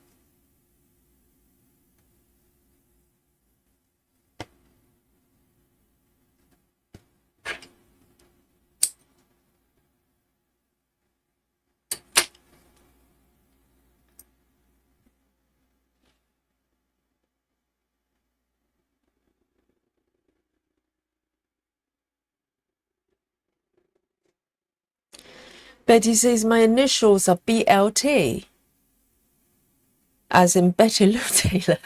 So please call me BLT. Sounds like a breakfast dish, like what is it called, bacon? Isn't there a sort of, BLT sandwich? Bacon, lettuce, tomato. It's easy to remember though, Betty.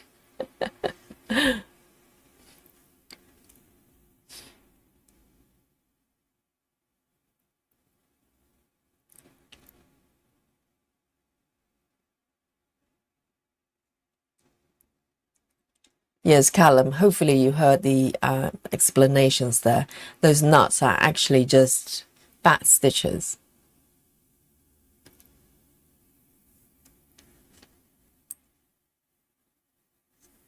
So Mandy's doing those charts, all of them. Are you doing all three? Kimberly says, I'm doing the writing desk, already ordered it, and the fabric. So Kimberly, you're doing the regular version.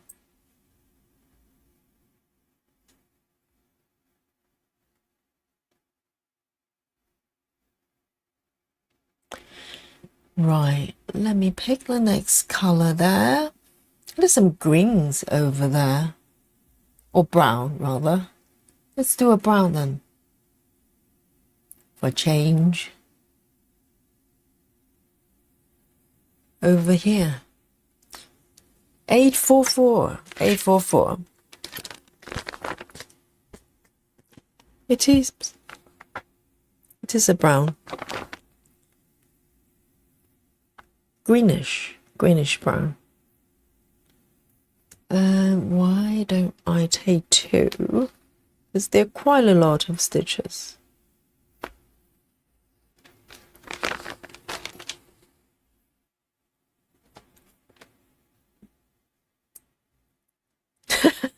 Happening.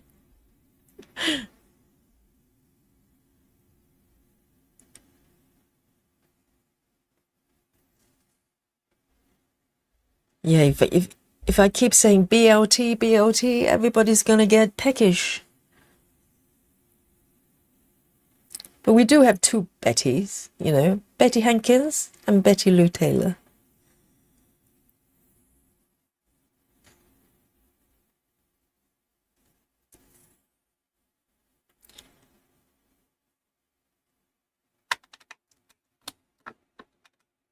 Betty says, well, Betty Hankins says, I like the writing desk. I'm jealous of writers. I love to read and I love to cross stitch, but I can't write. Oh, writing is quite relaxing actually. And it really depends on what kind of writing you do.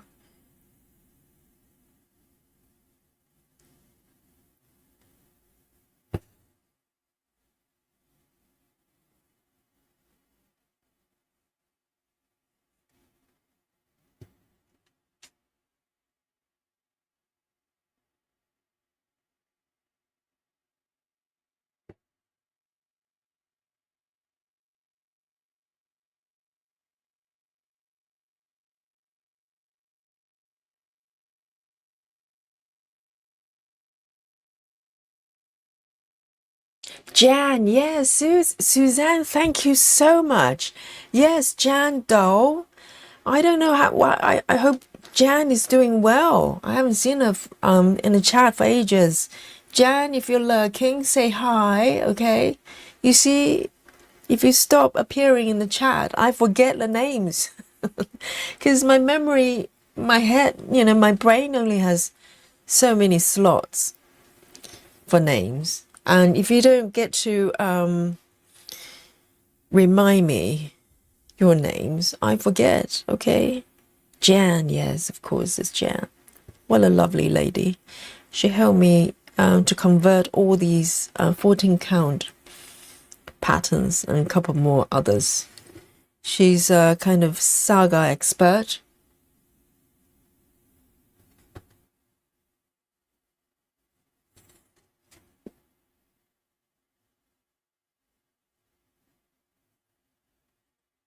Yes, it was Jan. Thank you. Busy mom as well.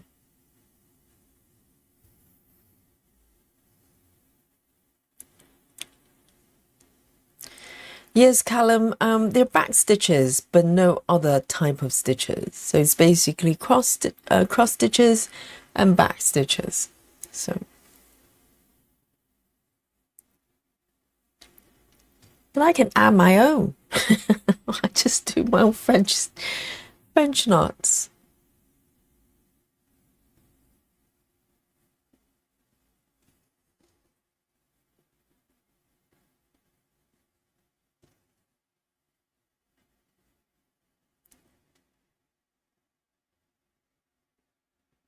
Sarah, you feel it's bacon, lettuce, and tomato. Yes, I know.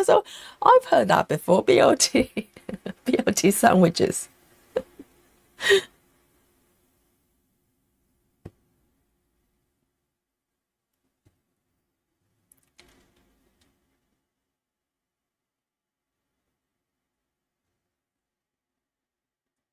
Hey, Nikki's back. Nikki, were you here when we looked at the Amy Stewart pieces? We had a look together. That's his thing, you know. If you walk away from the stream, you just miss the good bits, even though the entire stream is good. One good bit, large bit.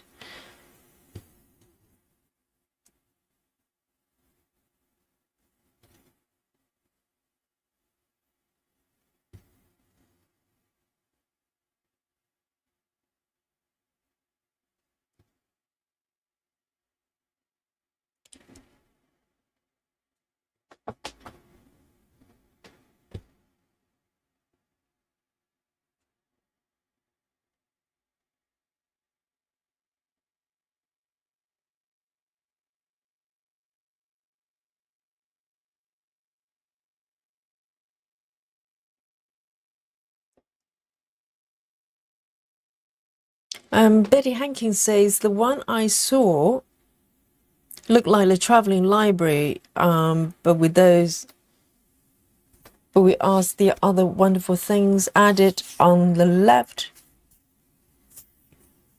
Did you see both pieces, Betty?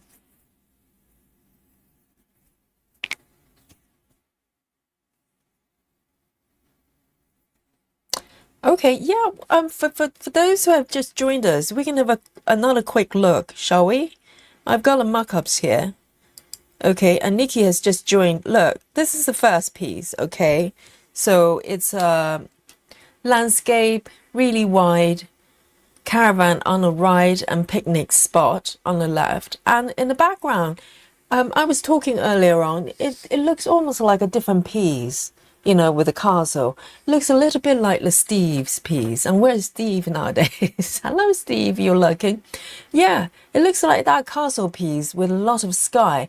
And the reason I say that it's almost like a different piece is because in the background it's very fadey, kind of fantasy, foggy, kind of, you know, feel to it. And the foreground is very bright and vibrant.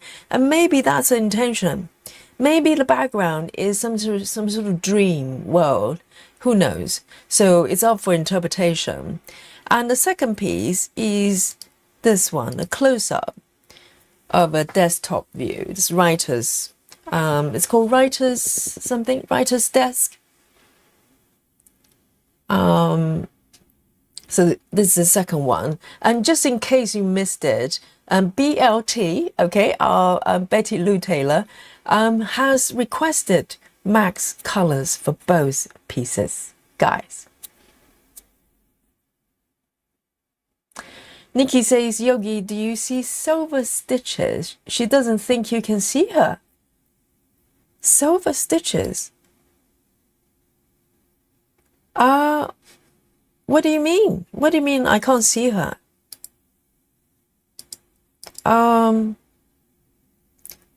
Do you see Lizzie, you mean? Yeah, I see her. Why? What's up? So this is the second piece. So there's some discussion on whether this is actually a view inside the caravan, or some, you know, a view that's outside of the, you know, the caravan world, so to speak, because it's unclear where this desk is. It could be somewhere inside the caravan, or maybe just the author's, you know, the author's study or something. Yeah, Lizzie, I can see you. Why? What's up? Yes, Betty, it's both of them dropped on the same time, on the same day, at the same time. So, what a shocker, huh? I know, because I think Ebony posted a message from Amy Stewart herself saying that one might be coming in was it fall, autumn, and the other one might be sort of early next year or something like that. And lo and behold, both of them dropped at the same time.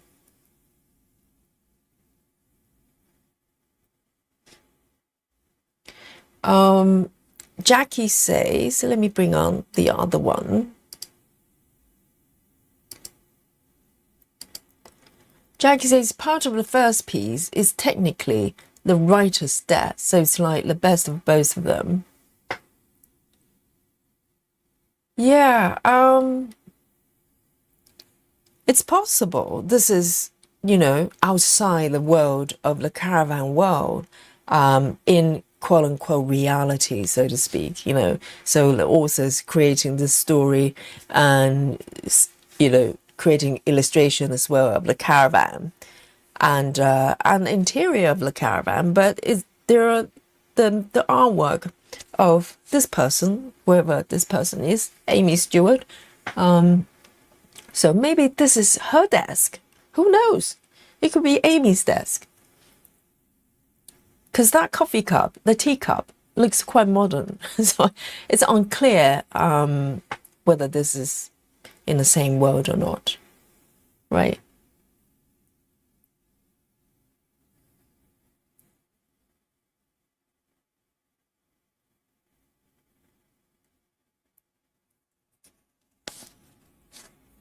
Clara says, I didn't want to miss, so I took you with me, Yogi.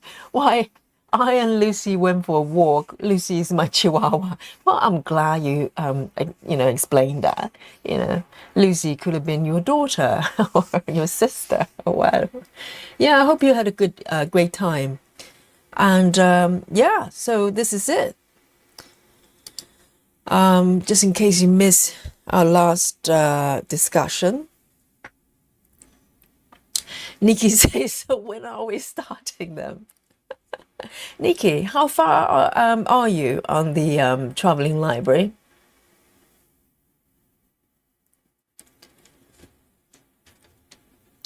And Jackie says the caravan is in the book, which makes me think it's outside the caravan. Yes, I'm starting to think that as well. And also the items here, if you look at it, looks a little bit more modern. I know there's some objects. It could have been, from then. And also she's writing with the fountain pen as well. So it could be around the same period. Who knows? Who knows? It's up to you to interpret that.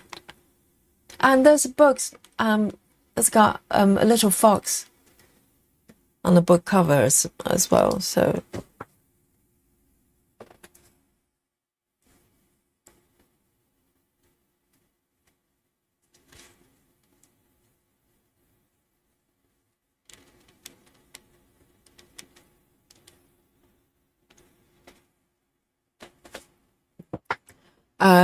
Nikki says, I'm at 0.38, 0.38 as in 0.38 on the caravan. Caravan as in library, traveling library. Nikki, so am I ahead of you? I'm under 1%. So Nikki says 0.38. Have you just started? I'm trying to recall. Didn't you start with us at the same time? I've lost track.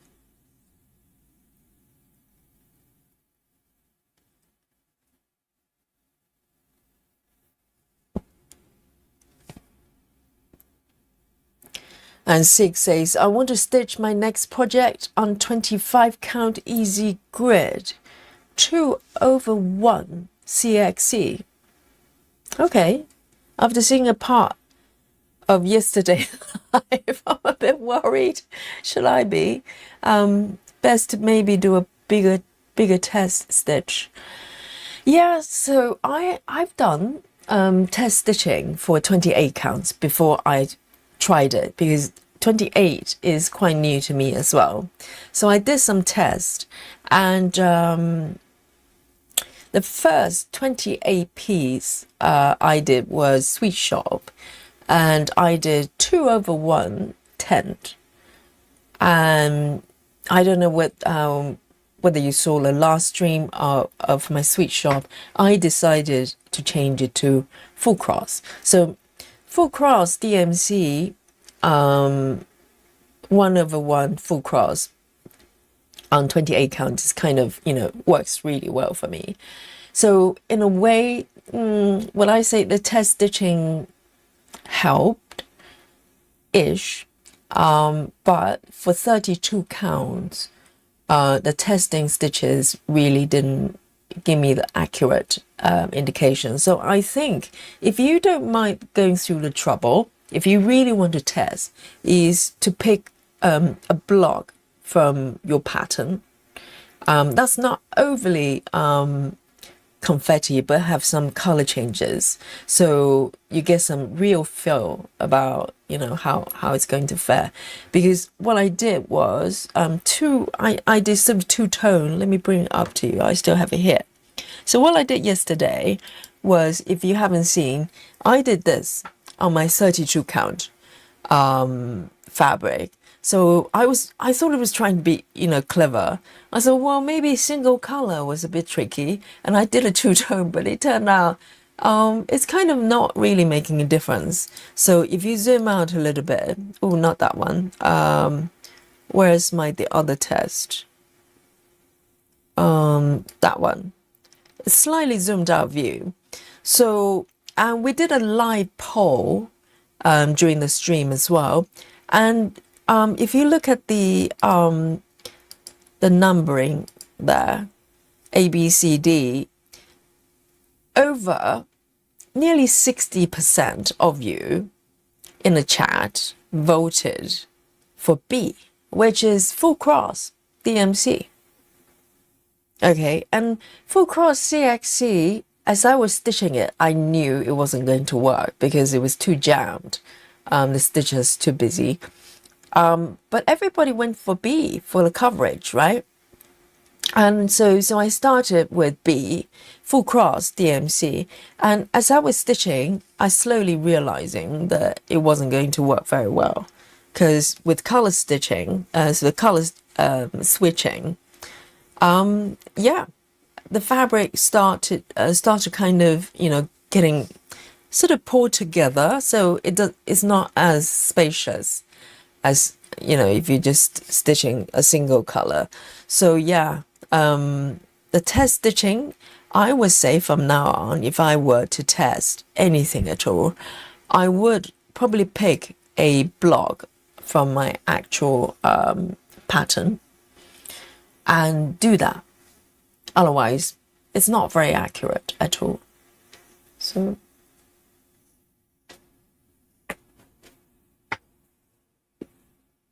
hey, Lona. Hello, hello.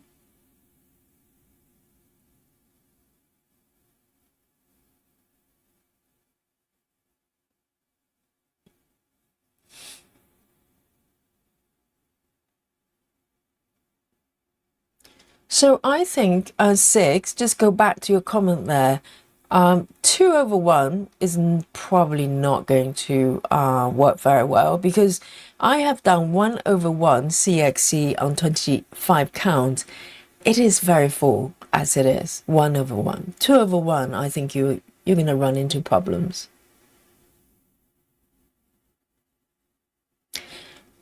And Nikki also says, I can't imagine doing 2/1 DMC on 25 unless you're talking about tent. Oh, yeah. Yeah, good question. Are you doing tent or full cross? I'm under the impression you're doing full cross. If it's tent, maybe. But full cross, no. Not 2/1.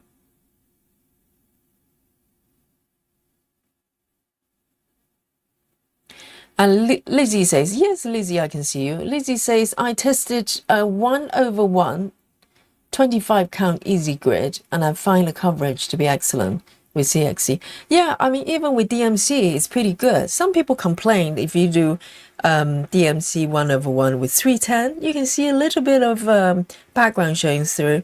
But I think, as someone suggested yesterday, that because first of all, the fabric stretched out. So that's one factor. But also, once you give it a wash, if you ever get to finish it, and you give it a wash, and the fabric is going to kind of align itself, and the gaps would disappear. So I think 2/1, the stitching experience is probably not going to be great. Oh, 6 is doing tent. Tent is fine, yes. But,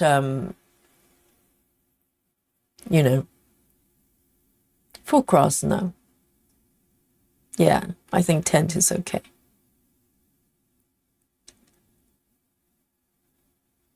Nikki says, I started late on the caravan, but when are we starting? What do you mean by caravan? Are you talking about traveling library? Because now we have multiple pieces with caravan.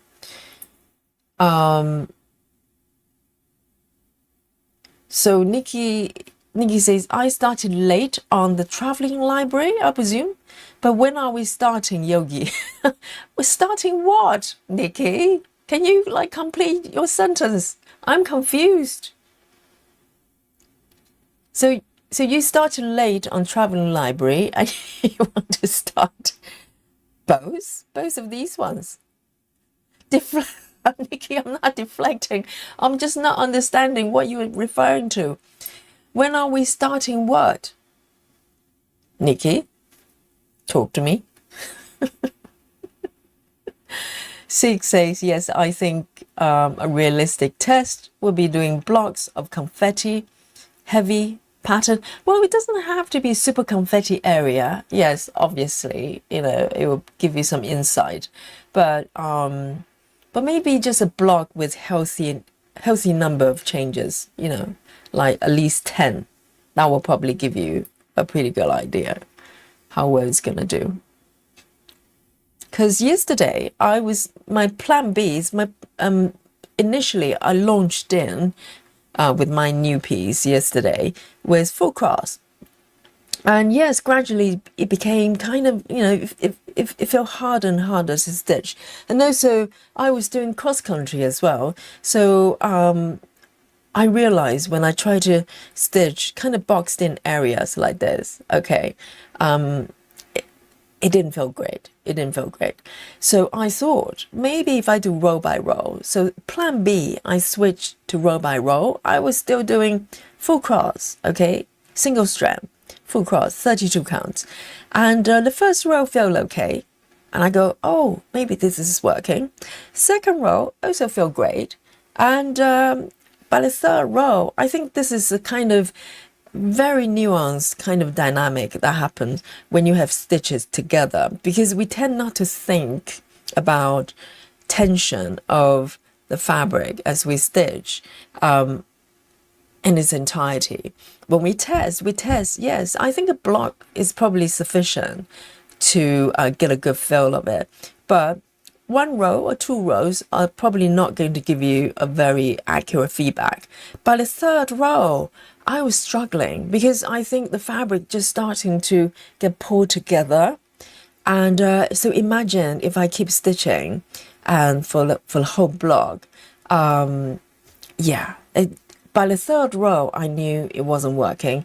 So I switched to my third plan, okay? And currently, I'm on plan C. Okay, I intend to stay there.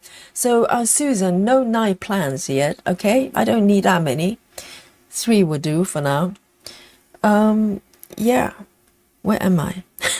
I completely lost my position on where I am. So, Nikki, clarify your question. I'll try to. I'll try to deflect a bit more efficiently, okay? There.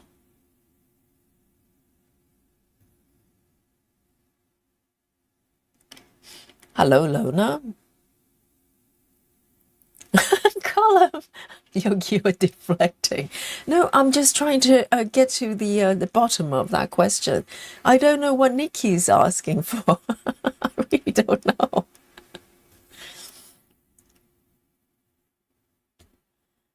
Nikki says starting a new piece. I think Nikki's keyboard is going rogue. New pieces, like both of them. Are you referring to?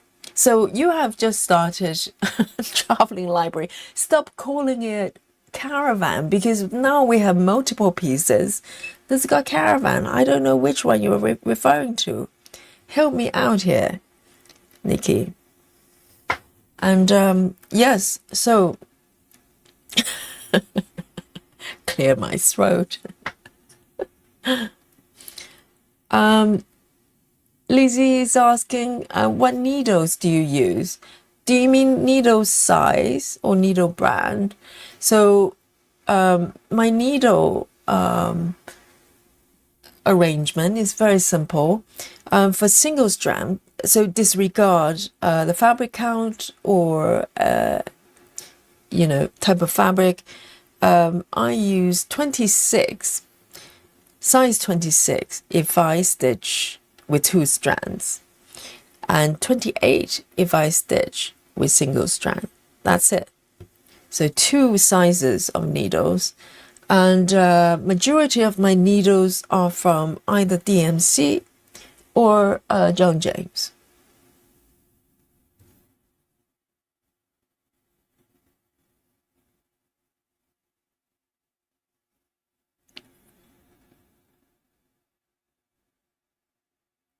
Callum, stop it, Callum. Callum says, I think Yogi, you should go up a count to 28 or 25 for the Christmas stitch. No, I'm staying with 32. I'm staying with 32, and I need your support for that, okay? Because I need I need courage to move forward. So stop, please don't tell me to switch count. I'm staying with this fabric, okay? But I think 10 stitches could work quite well. Okay? You're banned from, asking me to switch to a different fabric. I'm staying with this one.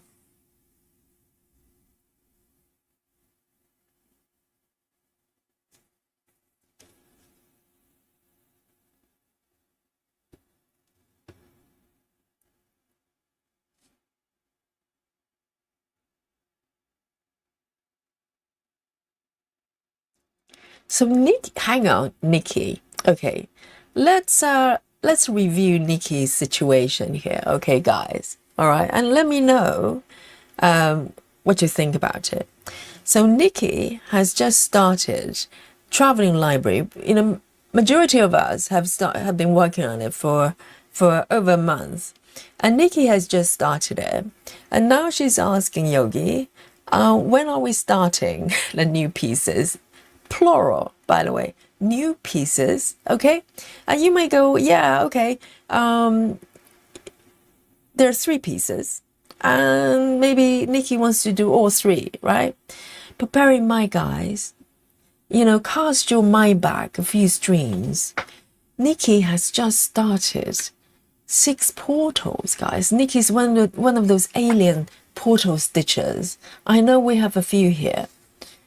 But she has just started a massive piece. That piece is as large as my Gecko Rouge, larger, in fact.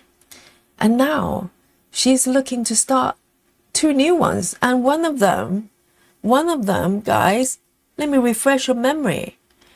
One of them looks like this. Okay? Nikki wants to start both of them together. All right. What do you think, guys? Do you think Nikki needs to maybe sit down and have a cup of tea and maybe a BLT sandwich and review the situation, her current situation? Okay, guys, let me know what you think. Do we need... I know Nikki's in the Alien Club. I know that, but still, seriously. And wait a minute, there's more, Nikki. Nikki has just started the world map. The world map, I ask you. And if you don't know what world map that is probably, I would say, one of the biggest, if not the biggest, cross-stitching charts out there. It's charted by Gecko Rouge.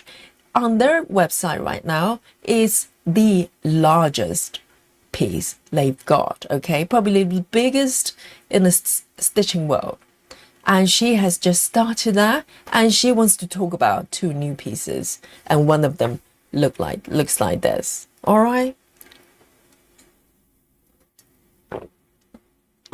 and let me take a sip of coffee. I need it.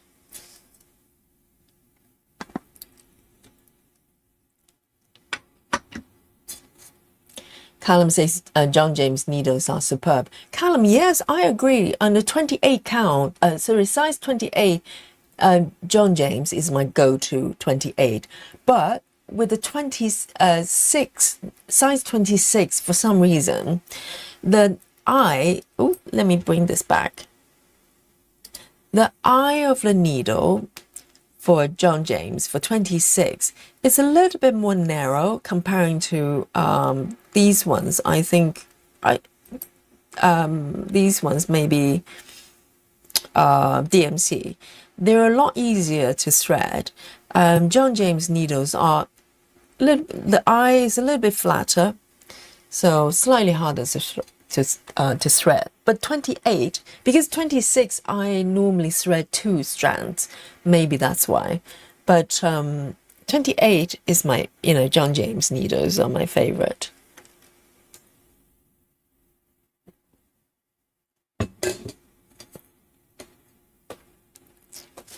Jackie says my 6 portal piece is safe from the fireplace thanks to Nikki. Oh, did she save you from falling in, get sucked into one of the portals? I'm worried. I'm worried about Nikki. I have to check on her well-being every day, just in case she gets sucked into one of the portals.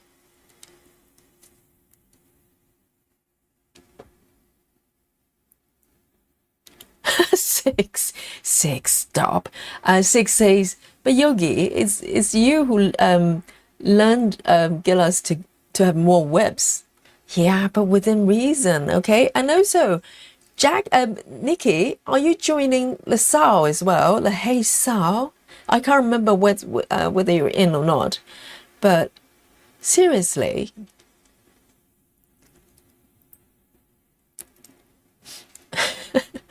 Nikki is suggesting we should start both pieces together.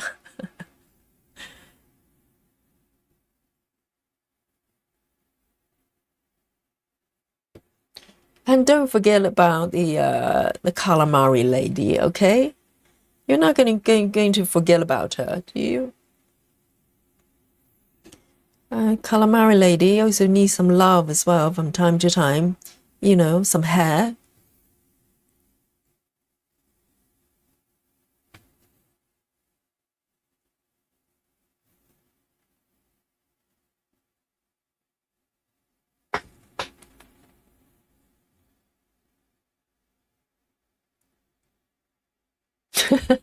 Sarah BM says we have a serial stitcher.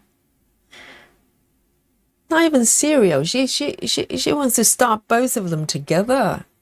More like I don't know. We need to invent new words for it.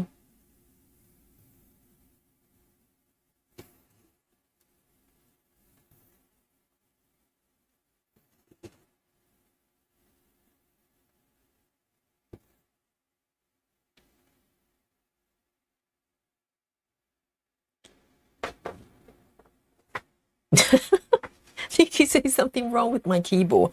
Well, maybe it's a little bit more than a keyboard, okay, Nikki?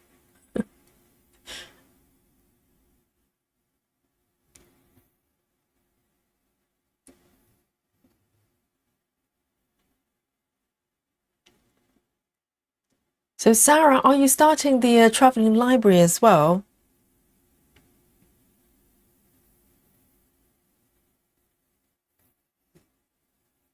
We're going to be very busy either way. Whichever way we look at it.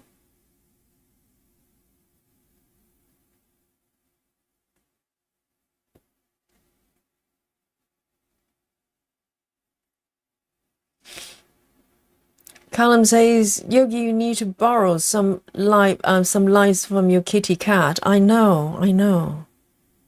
I think 3 would be ideal.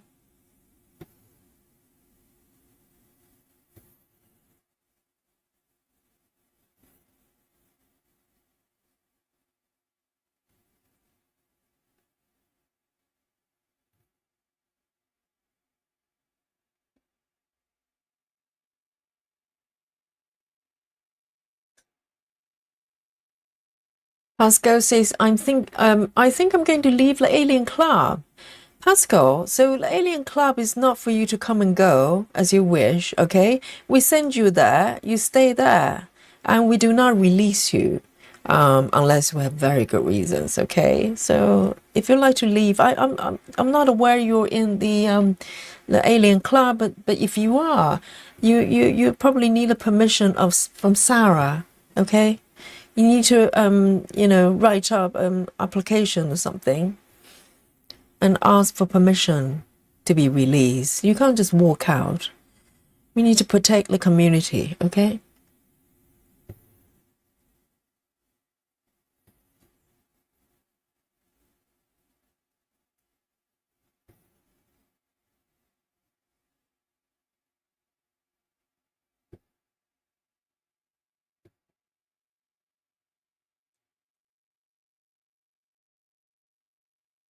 Exactly. Nikki knows. Nikki's in the club as well, and she knows you can't just leave. It's a Hotel California.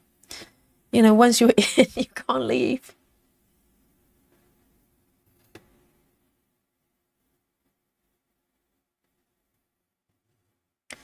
Yes, I think cereal starter is better.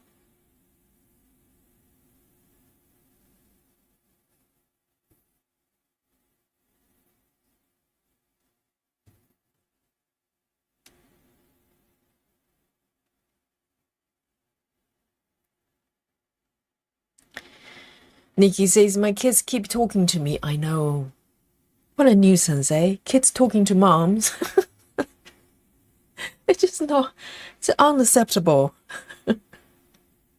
Mummy needs to stitch and hang out with Yogi, all right?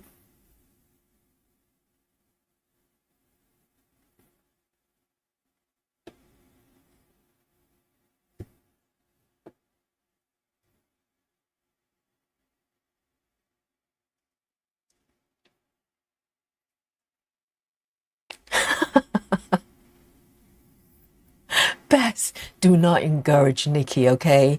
Bess says, Nikki, I support you in your multiple whip manners. Well, at least Bess is aware. You know, it's in the realm of insanity. She says, I'm living vicariously through you. Yes, I understand. It's like watching horror movies, you know? You're horrified, but you know you're not in it. Thank God for that.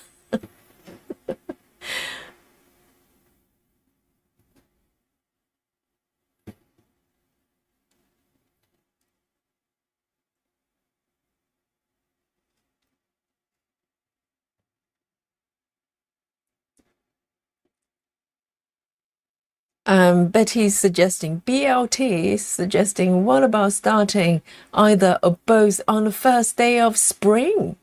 When would that be then? First day of spring 2016, 26. That way we can continue to enjoy traveling library. I don't think they can wait. Just listen to the chat. Betty, you're too civilized. You're thinking, yeah, let's just make a spring start, guys. You know, let's just cool off and just look at the pattern and wait till the spring. When is the spring then? We're talking March, April time, right?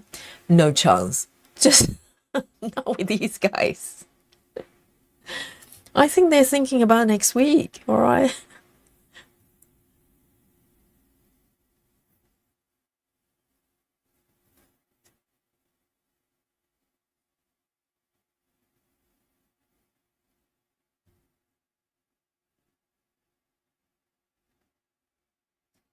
I think Nikki is thinking about next week.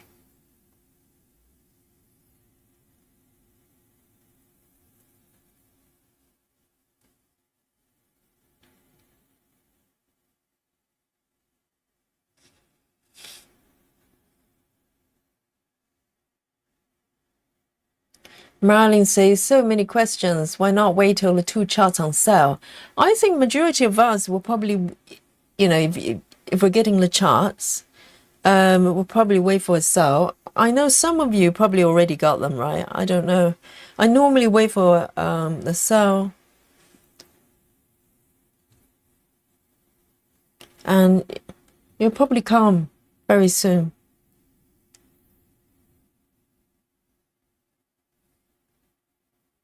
Right, let me end this one here.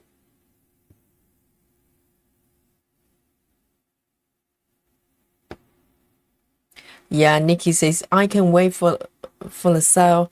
I think the next one is probably going to come very soon. I just have a feeling because if they're dropping charts like this, very often, from my observation in the past, when there are major pieces being dropped, there will be a sale day. a sale day at some point very soon to get people buying. I think they know that unless, people are desperate, they rather wait for the discount. Suzanne says, I think I'll wait for the Max color and start them next year. And it's not that far away, to be honest. We're in November and there's a lot of stitching to do till Christmas, right? And before you know it, it's New Year. Maybe we can plan for a New Year start. If there's a piece we want to do together, New Year is like a good time to start a new one. But for major pieces, do you want to start before then? Or rather, bringing your current projects to a nice kind of, not stopping point, obviously. We're going to keep stitching, but... and we also have Christmas stitching to get busy with. And some of you have got multiple pieces for Christmas. So... Nikki, you have a situation, okay? I have illustrated and explained really well. And also you need some time to speak with the kids, right? Spare time.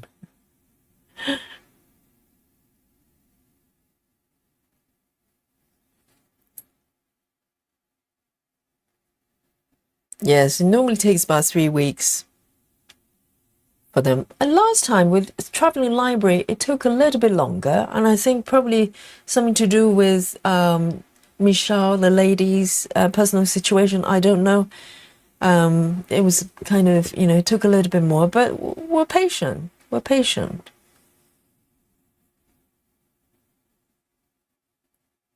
Nikki says, you will never finish if you don't start.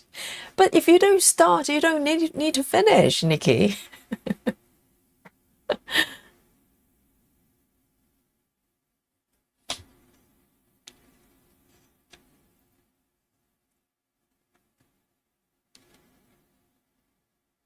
Oh, controversial. Rachel says, let me bring on Rachel's, sorry, I'm way behind with the chat there. I'm trying to find Nikki. Have we got so much at the bottom? Oh, I'm so behind. Sorry, guys. I thought I was doing well with the chat, but I'm way behind. Let me scroll down. I just want to get to the... I can't find it now. I'm talking about things, I'm replying to things that you guys talked about 15 minutes ago.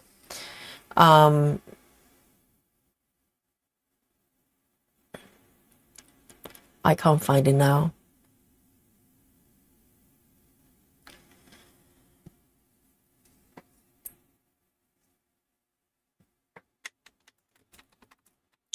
So Betty says, springtime is probably March, but winter is so dark grey until March. I want something to look forward to. Yes, I think a New Year start is probably quite reasonable. Do you not think?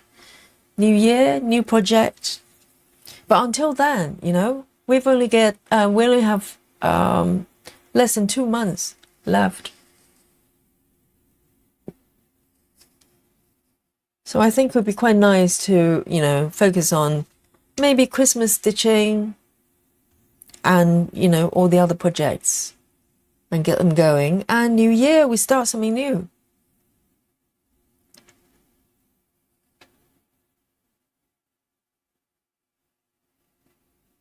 Oh, Ebony, have you done something that's alien? We need to put you in the alien club for. Confess, okay? I missed quite a few comments before, so...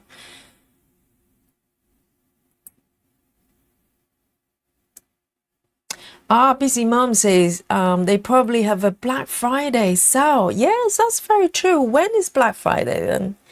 We do have them here on Amazon and things and shops now, but it's kind of an American thing, isn't it? Is there a fixed day for Black Fridays? I have no idea. Right, I'm gonna take A A44. In fact, I'm gonna continue with this one, but in a different location. I'm gonna do these two here and complete this area.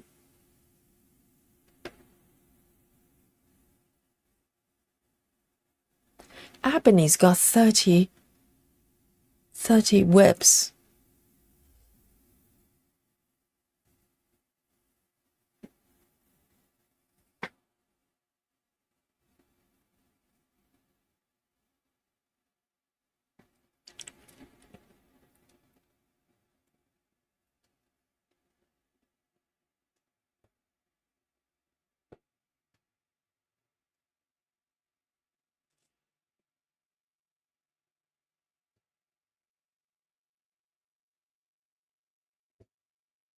So now I have majority, probably all the charts I'm working, well, all the WIPs I'm working on at this moment, like cycling through, on my Saga app here.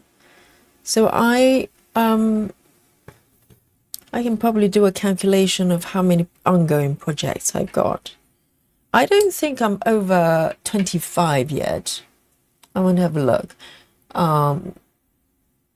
2, 3, 4, 5, 6, 2, 3.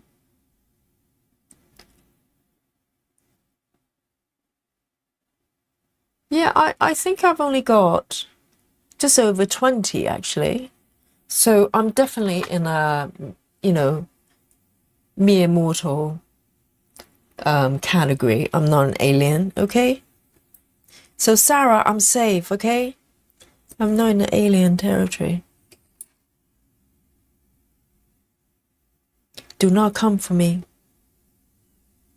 And I stitch gridded, okay?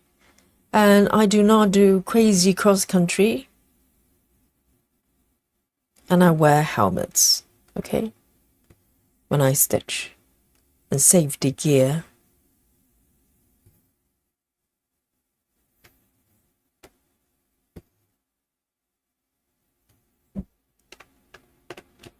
Those two done.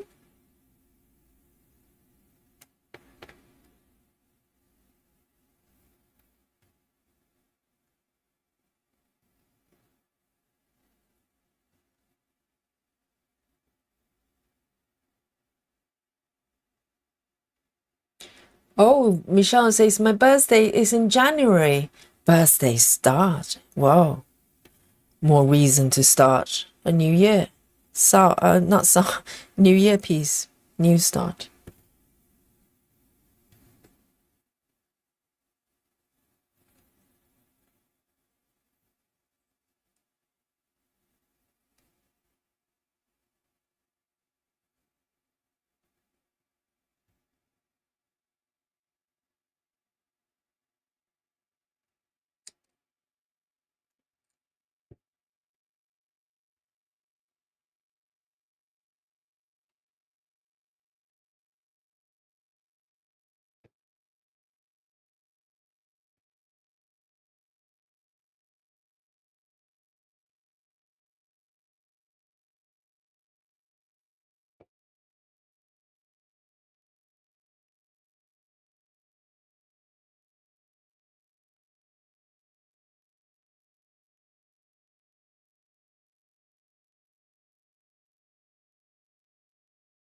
So Black Friday is the Friday after the last Thursday in November. Okay, so it's end of November then.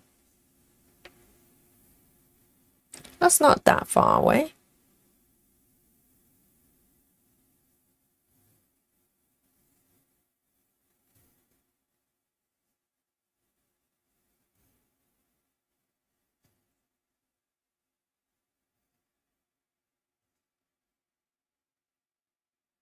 Two.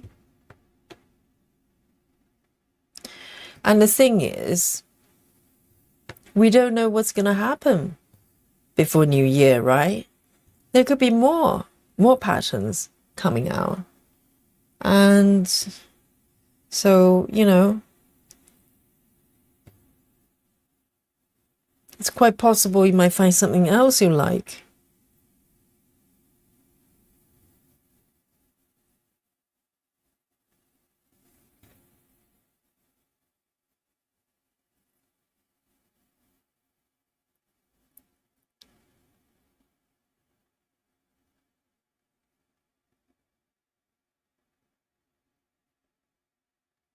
And Jackie says we also do Cyber Monday here, which is when online business do sales. Cyber Monday, so is it every Monday or any specific Monday? Well, they always find excuses to do sale because that's when they actually do a lot of, business.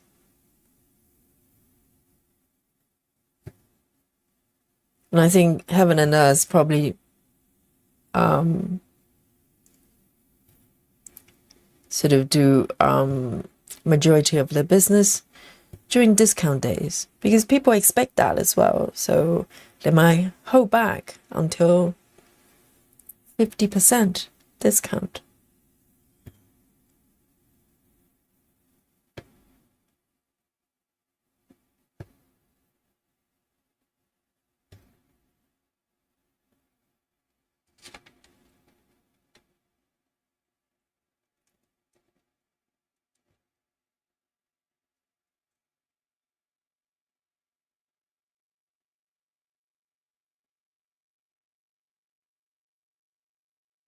Jackie says I only have 9 webs, but one of them is 6 portals. Okay, that counts as 3.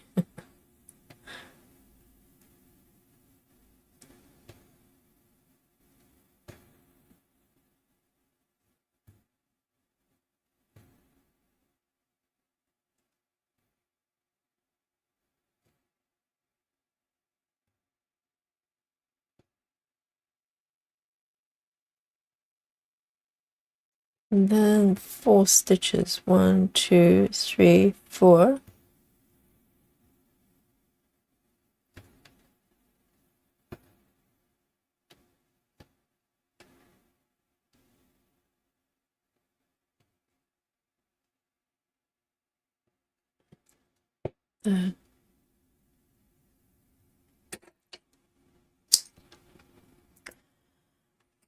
Right, let me have a sip of my coffee.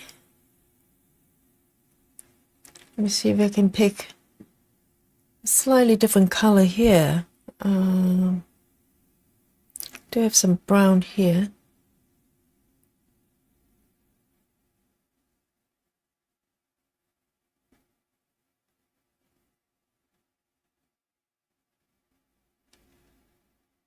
All right then.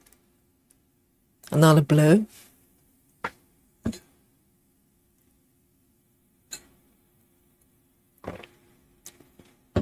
Oh, is Natty joining the Alien Club?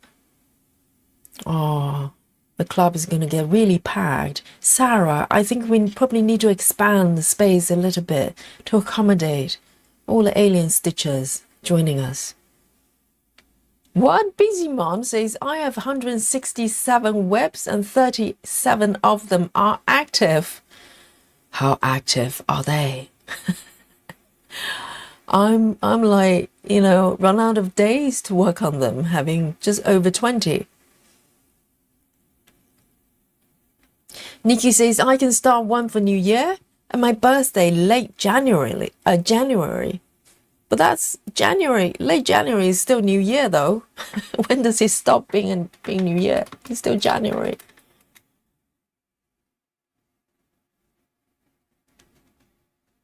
But we can do a New Year start. That sounds like a very nice idea. Natty says Cyber Monday is the first Monday after Black Friday. But so you just have a Black Friday on a Friday, and then the following Monday is Cyber Monday. Wow.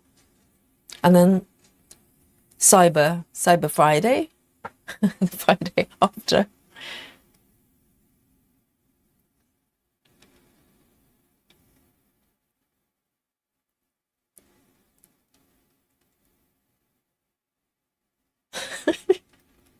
so many aliens. 3750. Okay, if you're doing blue colors, you might have a bingo with me. 3750.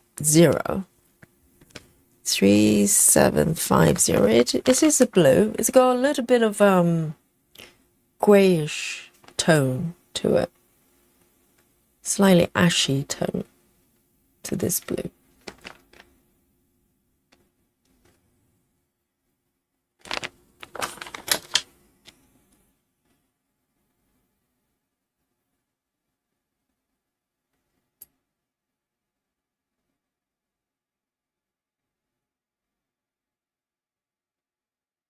Oh, Betty Hankins says,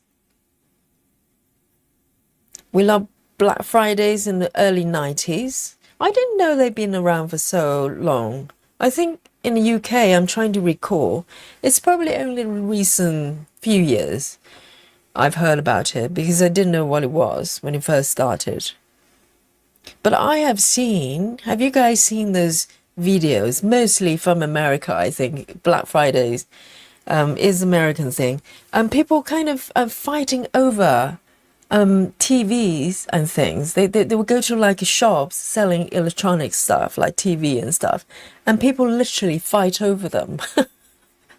I think they probably sold for, I don't know, $10 or something, and people fighting over them, like for real, like proper fight. And they kind of go and queue outside the store really early in the morning. Oh, a dedication.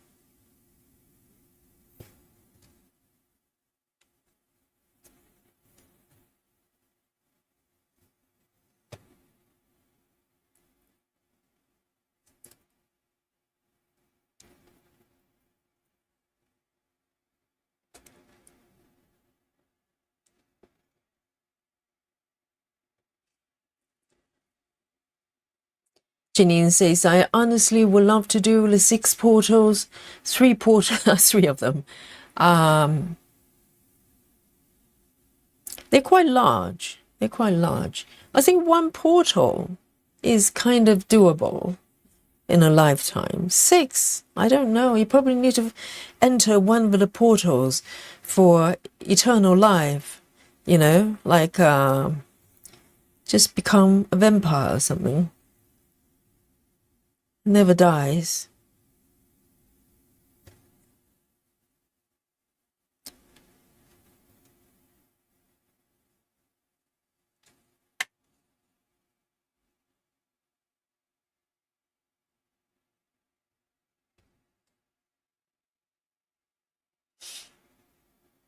I'll take it way over here.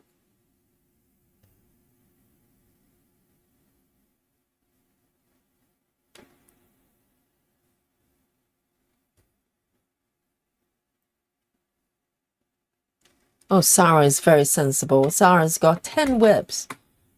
She's cycling through 4 at the moment. That's very sensible. It's very hard to keep the WIP number down, isn't it? Because you just want to do them all. There's so many pieces.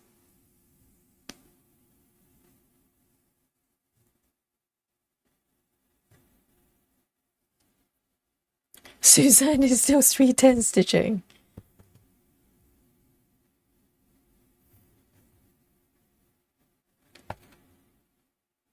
I can probably manage about 50 stitches of the same color. But more than that, my mind starts to kind of drift and my eyes get fatigued looking at the same color. I can just about maybe manage. Yeah, a block is a bit of a stretch, I think. A bit of a stretch. 50, maybe half a block is the sweet spot.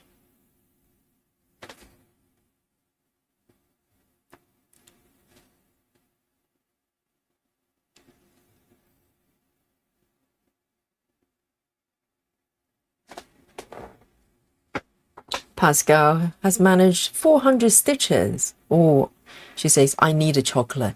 Yeah, you don't need to stitch 400 to have a chocolate. Look at me. I reward myself chocolate just by doing 10 stitches. No excuses needed.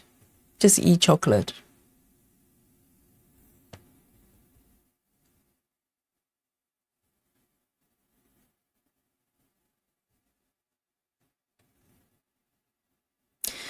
Christy says Black Friday is the day after Thanksgiving in the US. When is Thanksgiving? It's the end of November, is it? And she says it started the Christmas shopping frenzy. That sounds like fun.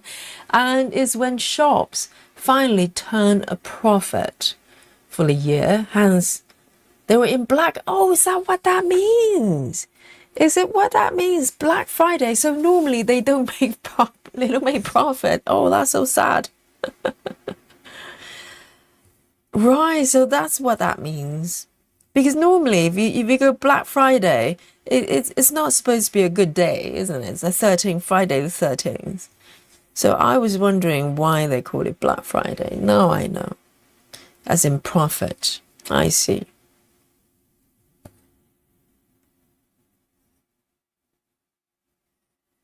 Now I'm just feeling sorry for those businesses. They're normally making a loss.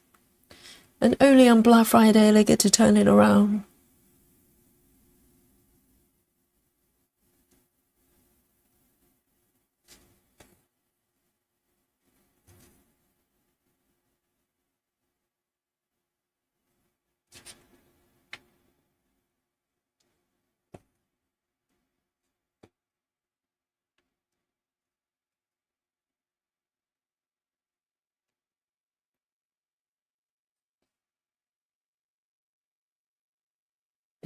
Jackie says, I calculated at my current rate, I have 6 portals done 15 years after I die. What kind of calculation that you know when you're going to die? It's a special calculator. 15 years. And the piece, well, it's a portal piece, right? So it'll probably just keep stitching by itself for another 15 years. That's hilarious.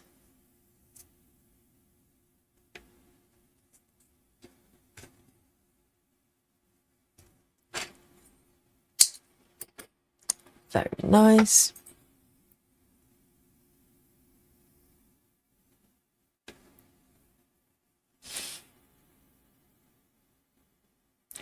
Nikki says, I need a rotation because I'm sucked into 6 portals and the world map and the traveling library and whatever else you're about to start next week. Nikki, you're going to be very busy lady. Rachel Morton says, I love Black Friday. I wait each year to buy things during sales because it's hard to afford them at other times of the year. I think they drop the prices a lot, isn't it? It's like crazy price drops. That's why people fighting against each other for a TV. Rachel says, in 2012, I sat outside Staples from 2 to 5 a.m. waiting for sale on a laptop because I couldn't afford it otherwise. You do what you have to do. Right, so it's for necessity. Wow. And it must be crazy price drop. Wow.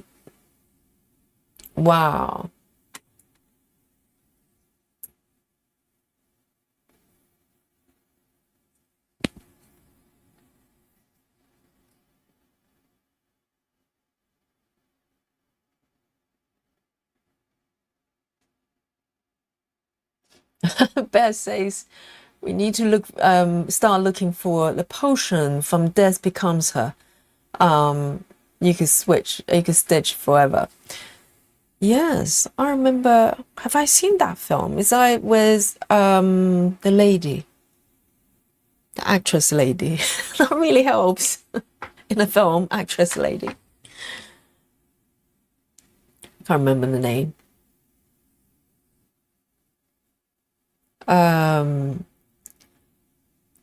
Mail strip. Mail strip. That's it.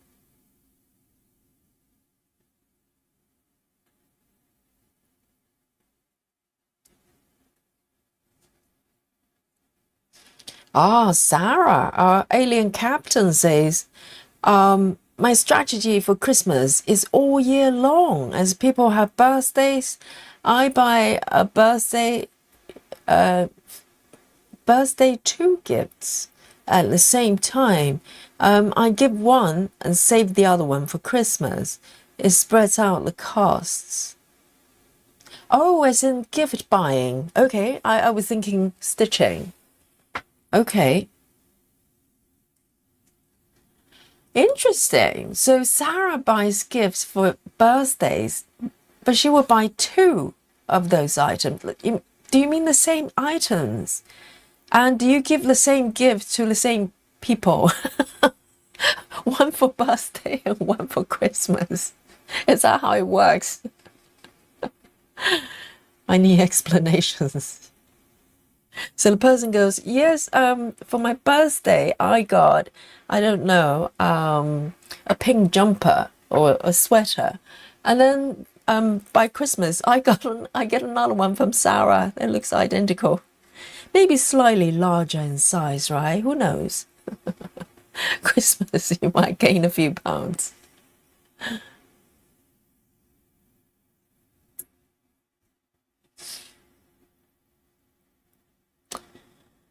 All right.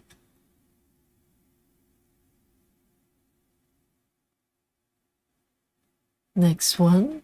So this area is mostly blues, greens, and some 310 stitching. Let me pick some browns then. Let's do some brown colors. In fact, let me do some more this area here. I think it's just asking for a little bit of attention there.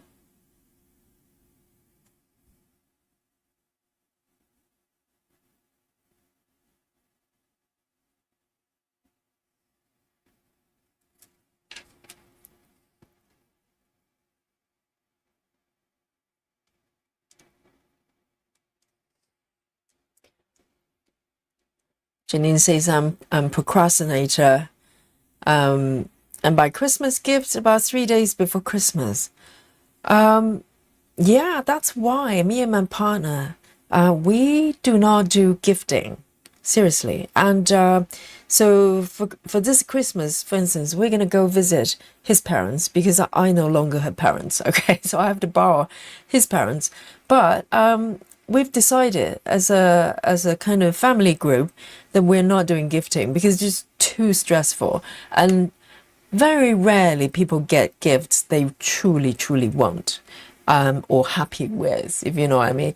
Particularly if you buy clothing, as I said, you can't really get the sizes correctly or the taste.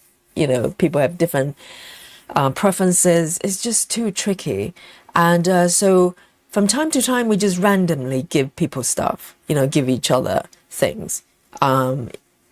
If we find something that the other person like, but we don't do like, you know, obligation gifting. We don't do Christmas gifting. We don't do birthday gifting or anything like that, anniversaries or anything like that. We sometimes we go out for a meal together. That's it, and it's made life so much easier because gifting is only stressful if it feels like a job to do. And it shouldn't feel like that. So you should try it. It's very freeing.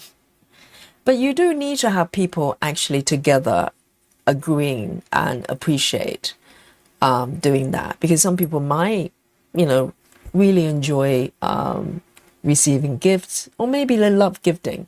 But you can do it any time, any day, just not sort of, you know, based on calendar. I think. 647. 647.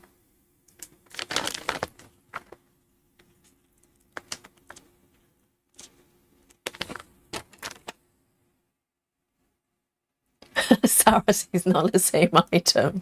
I get two things for birthday person and save one for Christmas. Okay, so for the same person, let's say Sarah, if Sarah is going to buy gifts for Yogi, right? And she will buy one for my birthday and then save the other one for Christmas. Oh, at the same time. Wow, that's very organized. So what if my birthday and Christmas are the same day? Maybe my birthday is on Christmas Day.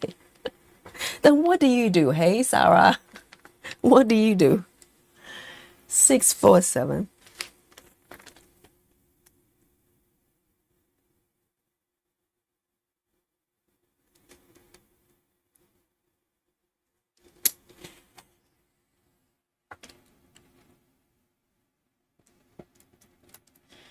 And Lizzie says, I do not celebrate Christmas and birthdays, but my parents' fifth wedding anniversary is coming up. May need to deal, may need deals for that. Okay.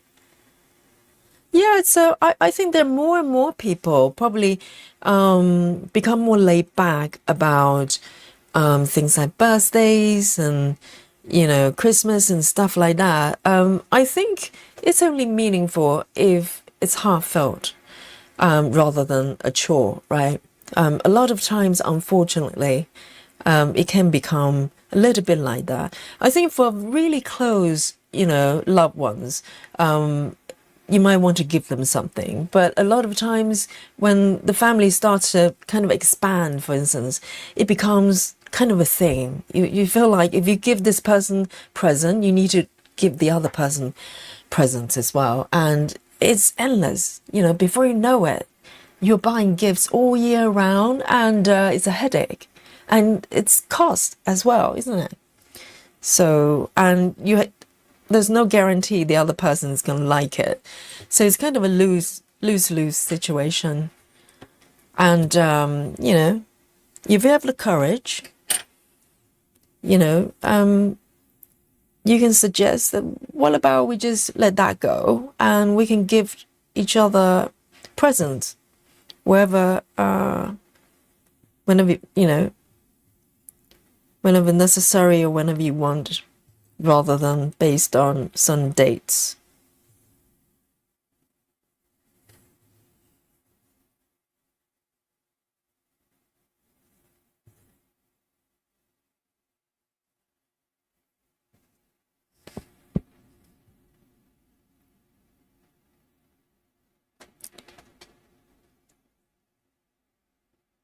Ah, so Sarah says if my birthday and Christmas are the same day, if my birthday is on Christmas Day, she will buy gifts at the end of November. At the end, but when would you give the gifts to me if my birthday and Christmas is on a Christmas Day? Tricky, isn't it? And do I get two or do I get one? I want two, okay. It's not my fault my birthday is on Christmas Day.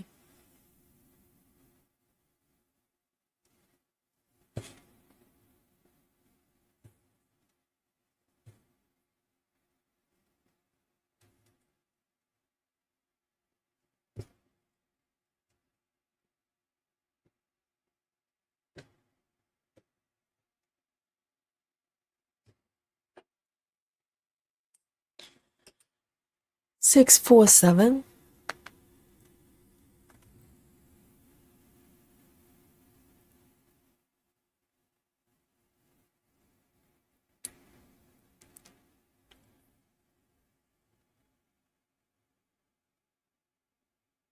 And Jackie says, I get my daughters a few gifts. Otherwise, we don't really do gifting. And take a family trip. Yes, family trip's lovely. You're making memories and bonding as well. And sometimes a few rows is quite healthy, quite nice for a family, isn't it? It's bonding experience. I know.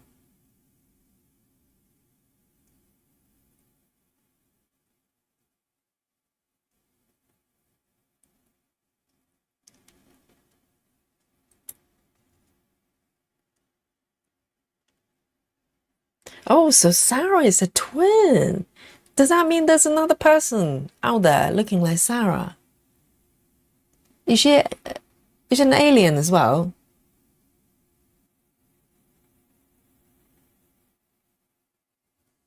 Let me have a look at this area. See if I can fill up this gap there. It looks just begging to be stitched. 758.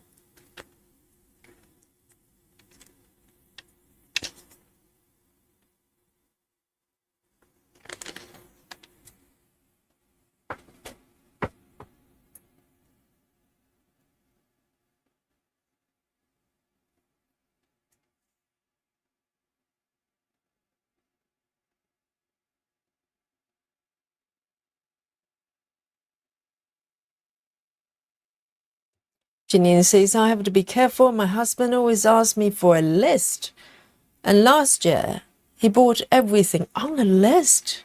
When I told him to just select a couple, he almost broke out our bank. For what kind of list is that? Just people putting things they want for when? So you have a list and your husband just buy them all? Oh dear.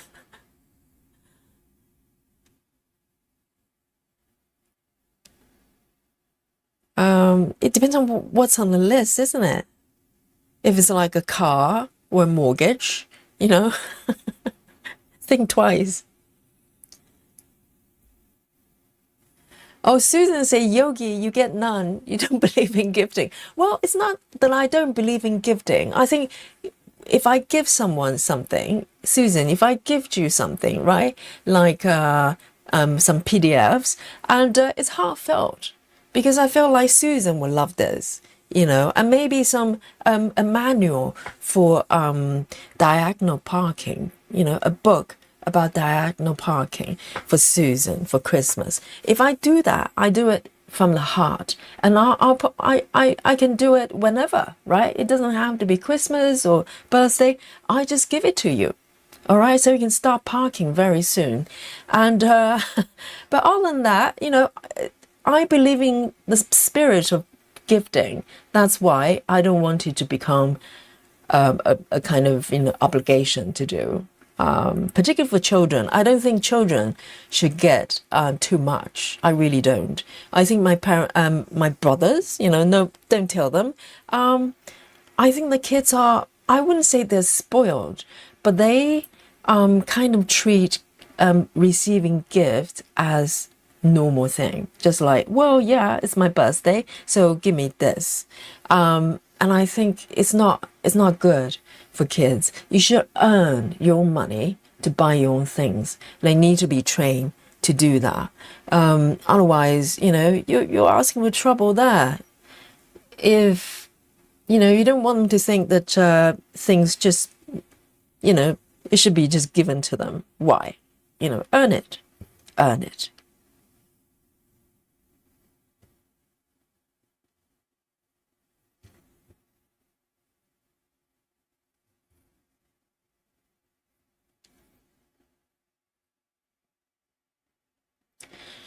Suzanne says, oh, over 1,000, Suzanne? Don't say that. What if you say that in front of Sarah, she's going to send you straight to the Alien Club. Okay, Susan, Sarah, I'm sorry, we have a new customer here, a new member to joining. I don't know, Susan, we're in the club already, but if you weren't, you now firmly in Alien Club. Okay, Susan, 1,125. I don't care, it's 310 stitching, okay? You have crossed the line, Susan. Off you go. Have some cookies and a milk from Sarah. She's going to look after you.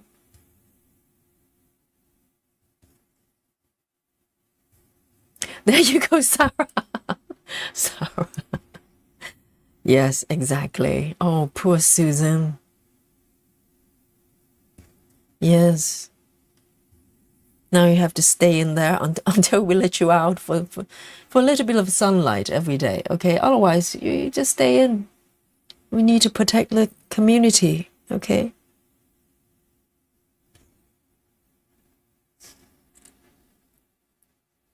Janine says Christmas list because he can't make his own decisions. We have only been married for 2 years. Oh, okay, Janine, it's not gonna last. Okay, I'll check again. Year 10. The husband is gonna go, Liz, what list? You buy your own things. All right. That's very sweet though, Janine. So fine.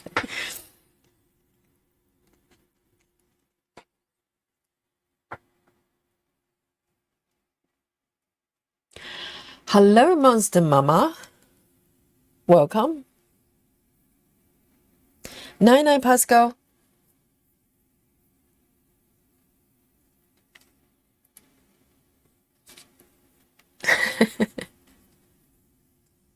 Power drinks.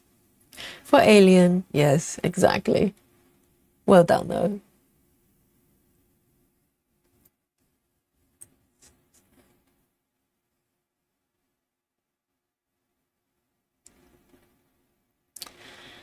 And let's have a look here. I fancy filling in this area as well. 902.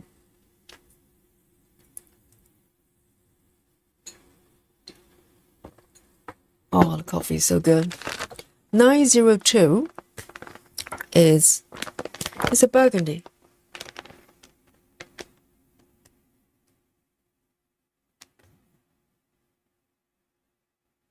I quite like this thread actually. So it's Egyptian cotton. Do you think they're sold as a set? Egyptian cotton.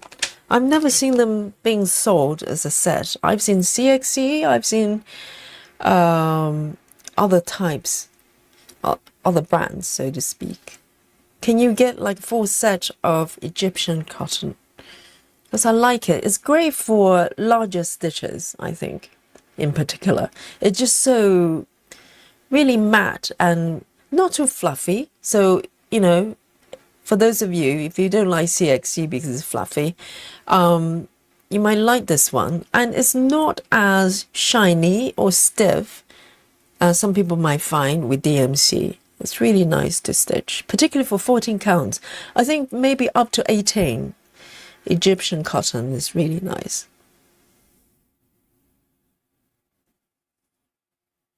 I might try to look up, see if I can get a set.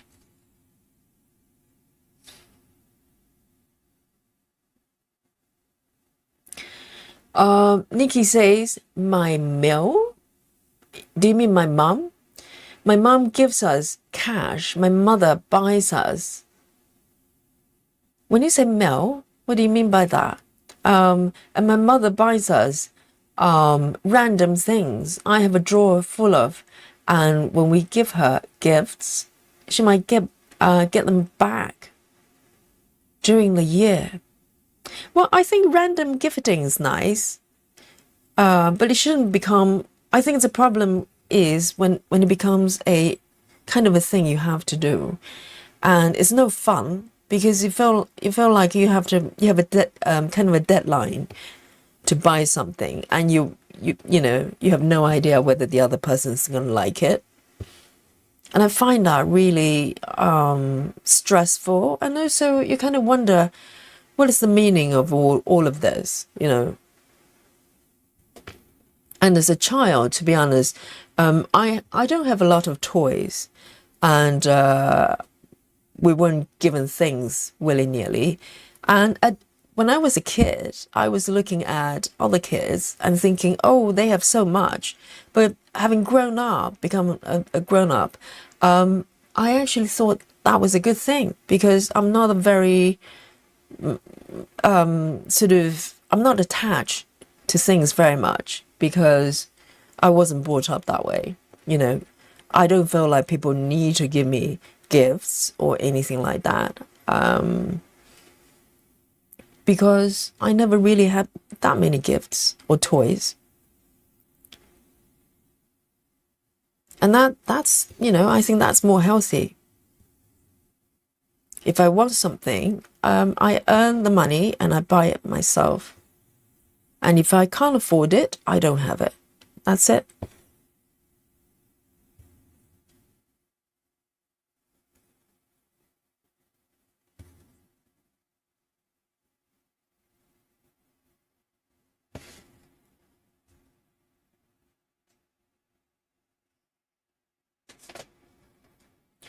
Suzanne says you can get painted fairy. It's the same thing. Or you can get royal embroidery. Oh, so royal embroidery and Egyptian cotton.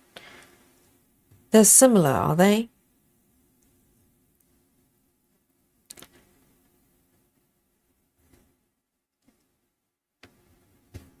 Because if I remember correctly, Ebony is a great fan of royal embroidery.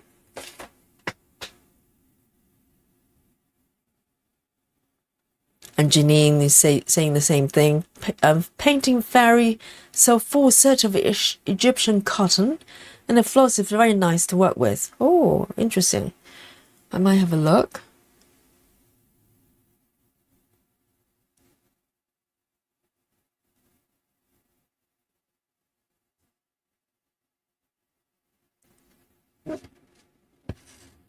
Oh, Callum says mother-in-law. See, you can tell I don't have one.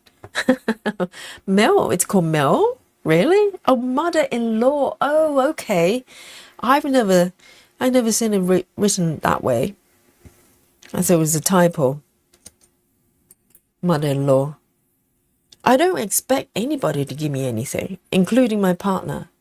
So it's quite nice to think that way.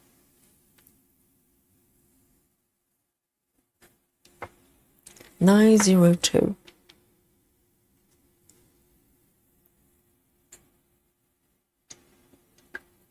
Mother-in-law.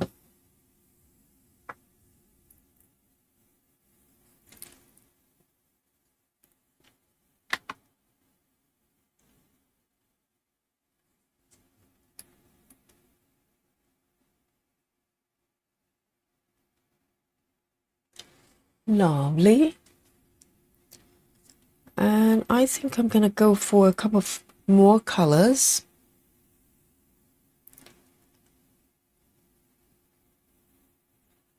Three eight. That looks like a lovely color. 3838. I like the number. 3838.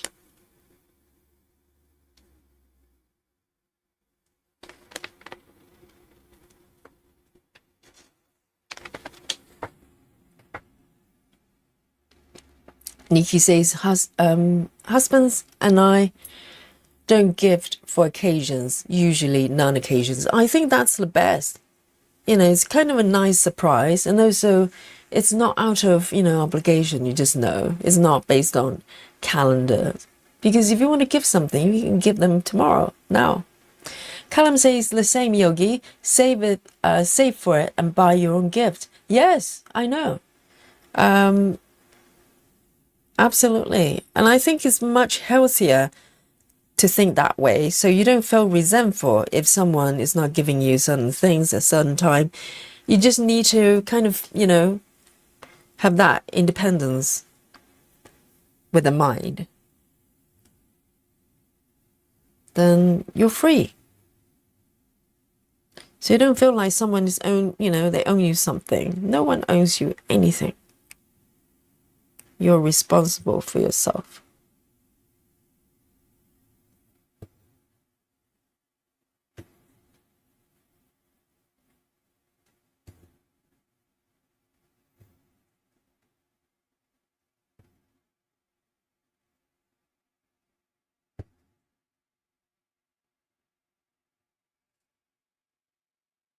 Nikki says, I can only deal with CXC and DMC. Nikki, have you tried Egyptian cotton? It's actually really nice to stitch. I really like it.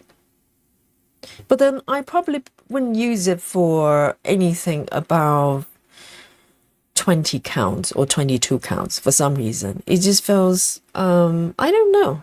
Maybe I'm wrong. I just feels it's really nice if you do 2 strands and on larger stitches. It's just so nice to stitch. And they look like they probably wouldn't fray. It just felt, it's got a lot of structure to it. And, but I think DMC tend to kind of curl up a little bit. And these ones, they don't. It's very easy to manage. So it might be good for parking, actually, I think.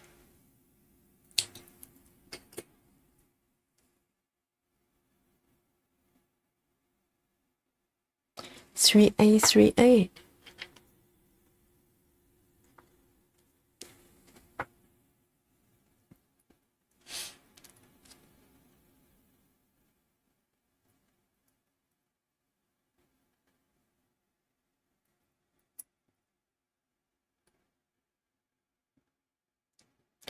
Suzanne says, I might get painted fairy floss for my Haysal. Suzanne, do you know how much they sell for a full set of Egyptian cotton or equivalent? Just get some idea. I have no idea what their price brackets are for a full set, if they do full set.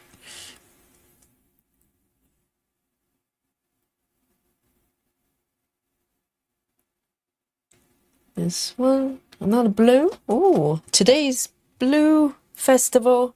161. They were so pretty though.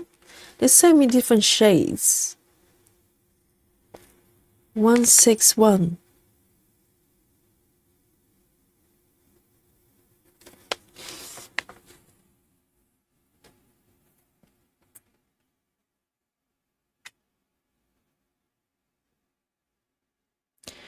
Yes, Ginny. Gifts are a lot more meaningful when it's unexpected, right? Absolutely. Yes, I agree. Suzanne says, DMC is technically Egyptian cotton. Yeah, but it doesn't feel the same. I think a lot of people comment on DMC.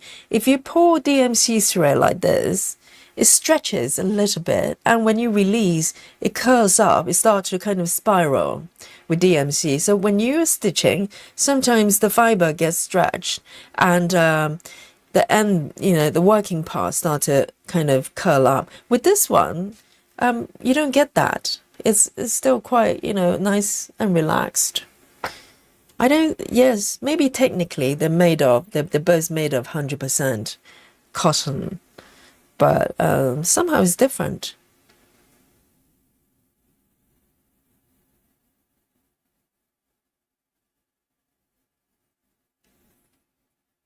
I think DMC threads have a little bit more stretch to it. Not these ones. These ones feel, you can pull them, but they kind of just stay quite relaxed.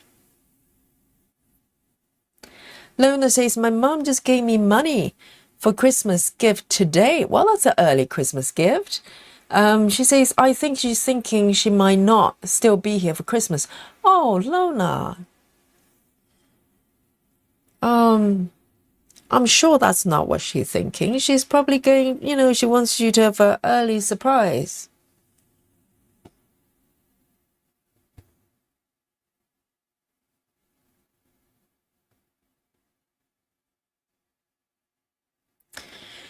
Christy says, my husband and I have the same birthday. Really? The same day? We usually take each other out shopping and buy each other a treat we pick for ourselves. That's very nice. On a day. I think that's quite nice, actually, because if you go out together and you buy something that the other person would definitely like, right? Because you have the person there. But then again, it gets a little bit awkward if you take him to, Tiffany's and point at one of the rings and go, hey, that looks really nice. If you have Janine's husband as your husband, you just put it on the list. It would just automatically appear in front of you.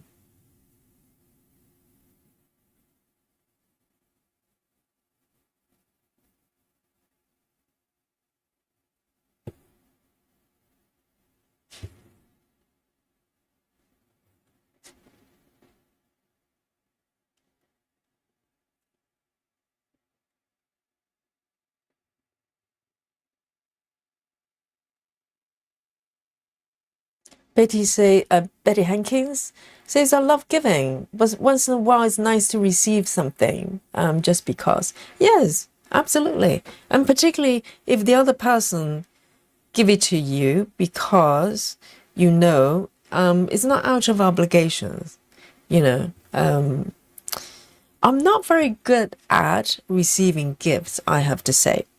I feel like I have to give something back right away. I'm one of those people, if you give me something, I'll really love it, but immediately I want to give something back to you because I feel like I need to do something.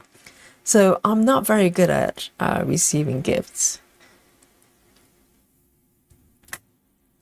but I love giving at random times.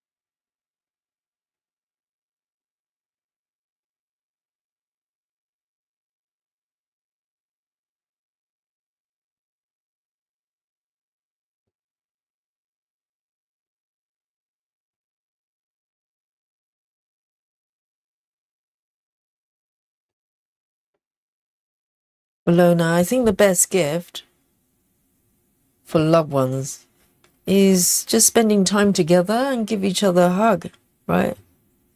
Because those are the things that you will remember, not things.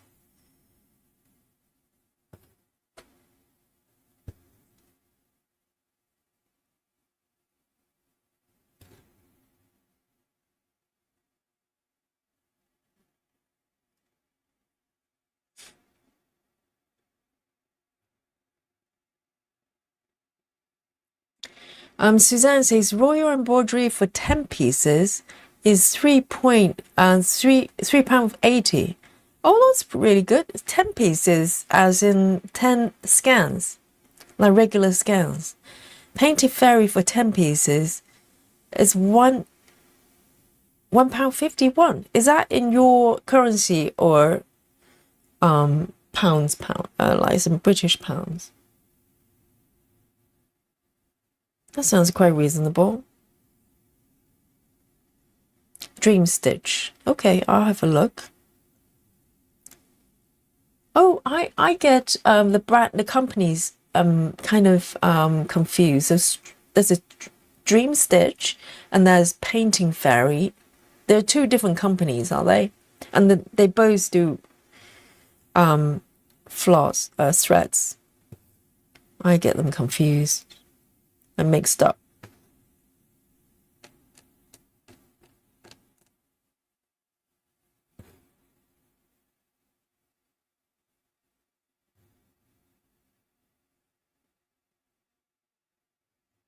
That sounds reasonable. The only thing that's not reasonable is DMC. All right, just saying. Seriously. Well, not in the US. In the US, it's reasonable, but not over here in Europe, and that's including France as well.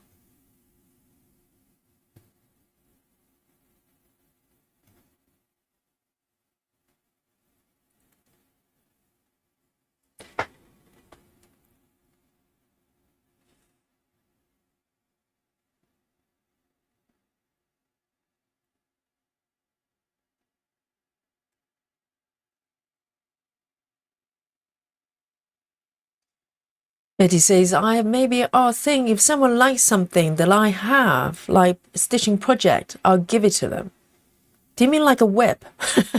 If I come over to Betty's and I go, well, I like that WIP, you just give it to me. Or are you talking about a brand new project, like a kit or something? And Suzanne says, also Dream Stitch has John James needles. Oh, very nice. I'll look at what they've got. But I think they're based, are they Chinese companies? Does it take a long time to ship? I don't know. Oh, British pounds. So that's, let me see. So 10 pieces, £1.50. That's tenths of what DMC costs. The Painting Fairy prices. That's ridiculous. Lona says, Yogi, is that 14 count fabric? Yes. And the fabric came with the kit. So this came as a cross stitching kit I got on Amazon a few years back. And right, guys, so it's about 6 minutes to midnight, okay? And I'm gonna make the final few stitches with this color here. Time flies as usual, really. And so you know what happens at the end of every stream? We play this game together, okay? It's called Guess My Stitches. Regulars know already. And if you're new to the channel, welcome, and come play with us. It's fun. No skills required. No skills required. That's the beauty of it. All you need to do is to come forward to the chat, unlurk yourself, okay? And put in a number here, a random number. If you have no idea how many stitches I made, me either. I have no clue. So let's guess together, and the winner is going to receive grand prizes, not just respect. Now we have the new crown as well, okay? You get the crown, golden crown, special Christmas edition, and also the buffet, okay? Everybody loves a little buffet here, and we have a massive emoji buffet for you to enjoy, and with me, to share the victory with me. I win every night. I'm the winner, okay, every night. But you get to enjoy. You get to enjoy the victory with me, okay? So come forward and put in your number, okay? And maybe, just maybe, you are the winner tonight. How great is that? Here we go. Let me make the final stitch here. How's that? One more stitch. So every stitch counts. So add this final stitch to your stitch count there. And while the numbers are flowing in, let me bring on our Guess My Stitches edition.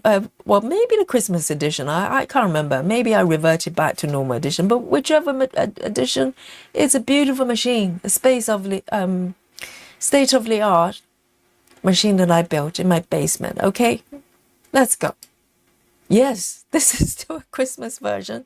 If you weren't here, this is a special Christmas edition of Guess My Stitches machine. We might keep it on until Christmas. How's that? So here we go. Let me make my last stitch here and add my thread here. And you still have a few moments to come forward. And I will give you a quick recap of the piece. And some of you might not be here in the beginning, so just give you a summary of what this piece is about and how I've been doing with it. Okay, so let me snip this one off and zoom out a little bit. Here we go. So this is a piece. It's based on an artwork from John O'Brien, who's an artist and who specialized in European streets. A lot of his illustrations, I don't believe they're paintings, illustrations of European streets, and many pieces are focused on Paris streets. And this is the markup. Let me show you. Oh, not that one. Oh, put that, you know, off your mind for now. And let's look at this beautiful piece here. Okay, this is the one. Oh, very dangerous, very dangerous. Okay, so this is a view of wedding dress shop, and it's called the Maison Romantique, a romantic house, and it's also known as wedding dress shop. When I bought this kit from the company, and it's gorgeous, isn't it? There's a little Eiffel Tower at the horizon toward the back there, and it's a whimsical, such a pretty street view. So I've been working on this piece for maybe over 1 year, even though I got this kit a little bit before. Okay, it took me a while to get to it. And let me bring the machine on, and let's have a look. And so there's 14 counts, 2/1 full cross, and 14 count Ada here. And let's have a look at our numbers today. Okay, I'm excited to find out who is going to win today's Guess My Stitches competition. We have a new winner every day. And let's have a look from the top. Susan, 260. Colin, 199. Steph, unlocked, 223. And Susan Barnes, 225. Laura, 190. I hope everything's going well with you, Laura. And Sarah, 213. Betty Hankins, 199. Henny, 212. Betty Hankins, oops, 194. Did you submit another one before? Oh, interesting. Betty has changed from 199 to 194. It's almost like she's been counting. Maybe she went back to the replay and counted every stitch I made. What a strategy. And Lizzie, 180. Suzanne, 175. Everybody has their own methods, okay? And Jackie, 289. Lona, 178. Janelle, oh, hello, Janelle, 263. And Natty, 268. Rachel Morton, 208. Christy, 202.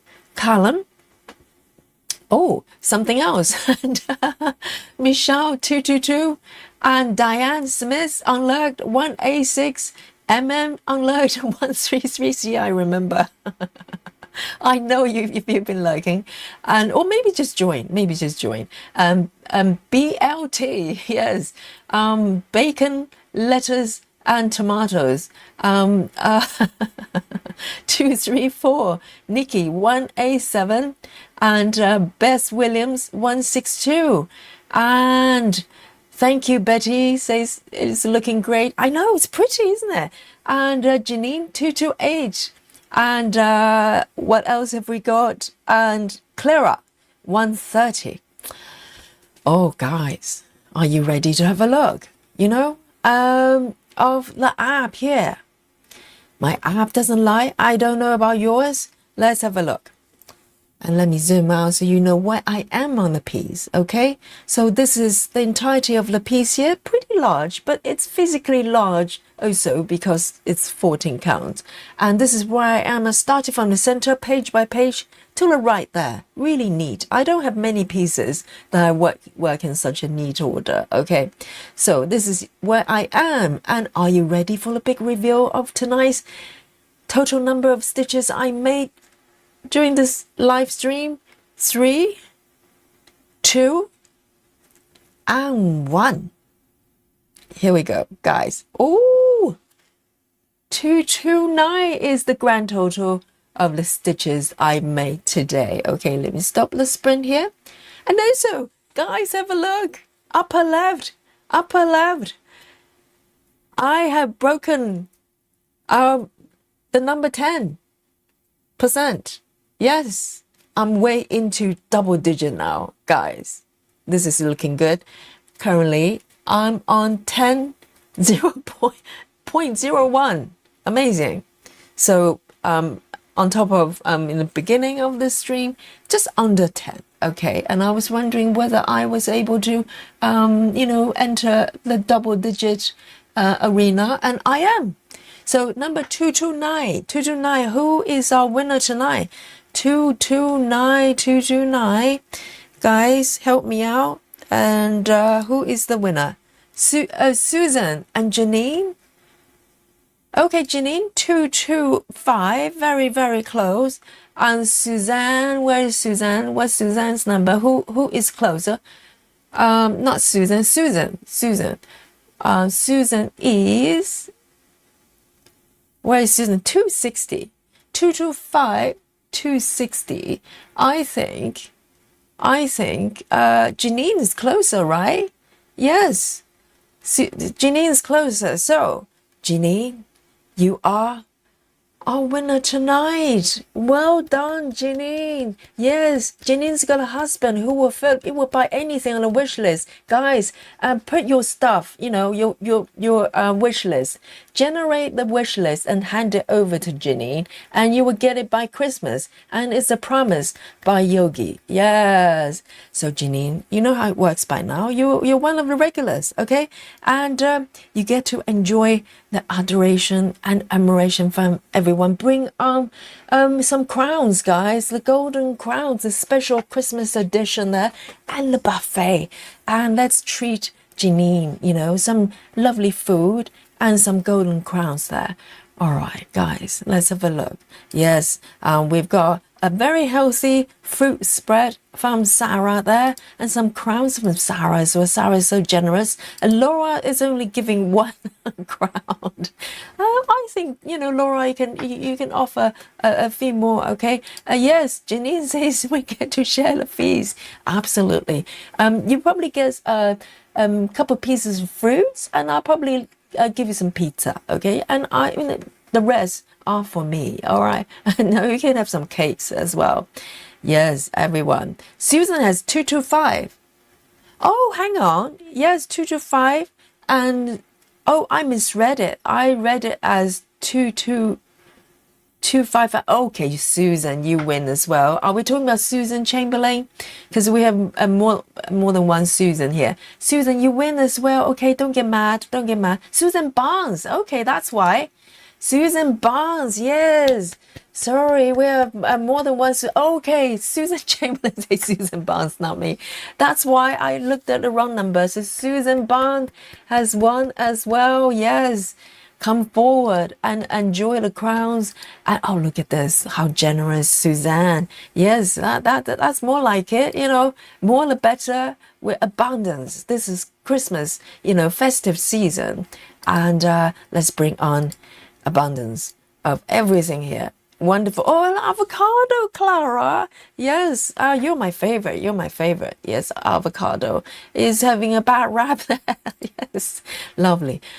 Oh, guys, so good to hang out with you again. And I am amazed by how enjoyable it is to hang out with you every day. And so now is 6 minutes past 12 midnight here in the sleepy London town. Give Yogi some 99 love and send Yogi to bed, and all the guys over here in Europe, okay? And particularly if your time zone is 1 hour ahead of the UK, well done, standing tall, our soldiers. We're athletes, aren't we? Yes, so here we go. From the sleepy London town, London. Yogi signing out. And tomorrow, Friday, we're starting a little bit later, okay? Just to remind you, the regulars know by now. Mondays and Fridays, we start a couple of hours later, but we're going to be here for a nice spot of stitching. So I'll be seeing you here. Friday is work on anything you want day. So meet me here. I'll see you tomorrow. 99. Thank you for the 99 good wishes. And good night to you. Good morning, good afternoon, and good night from London. Bye-bye. Bye-bye.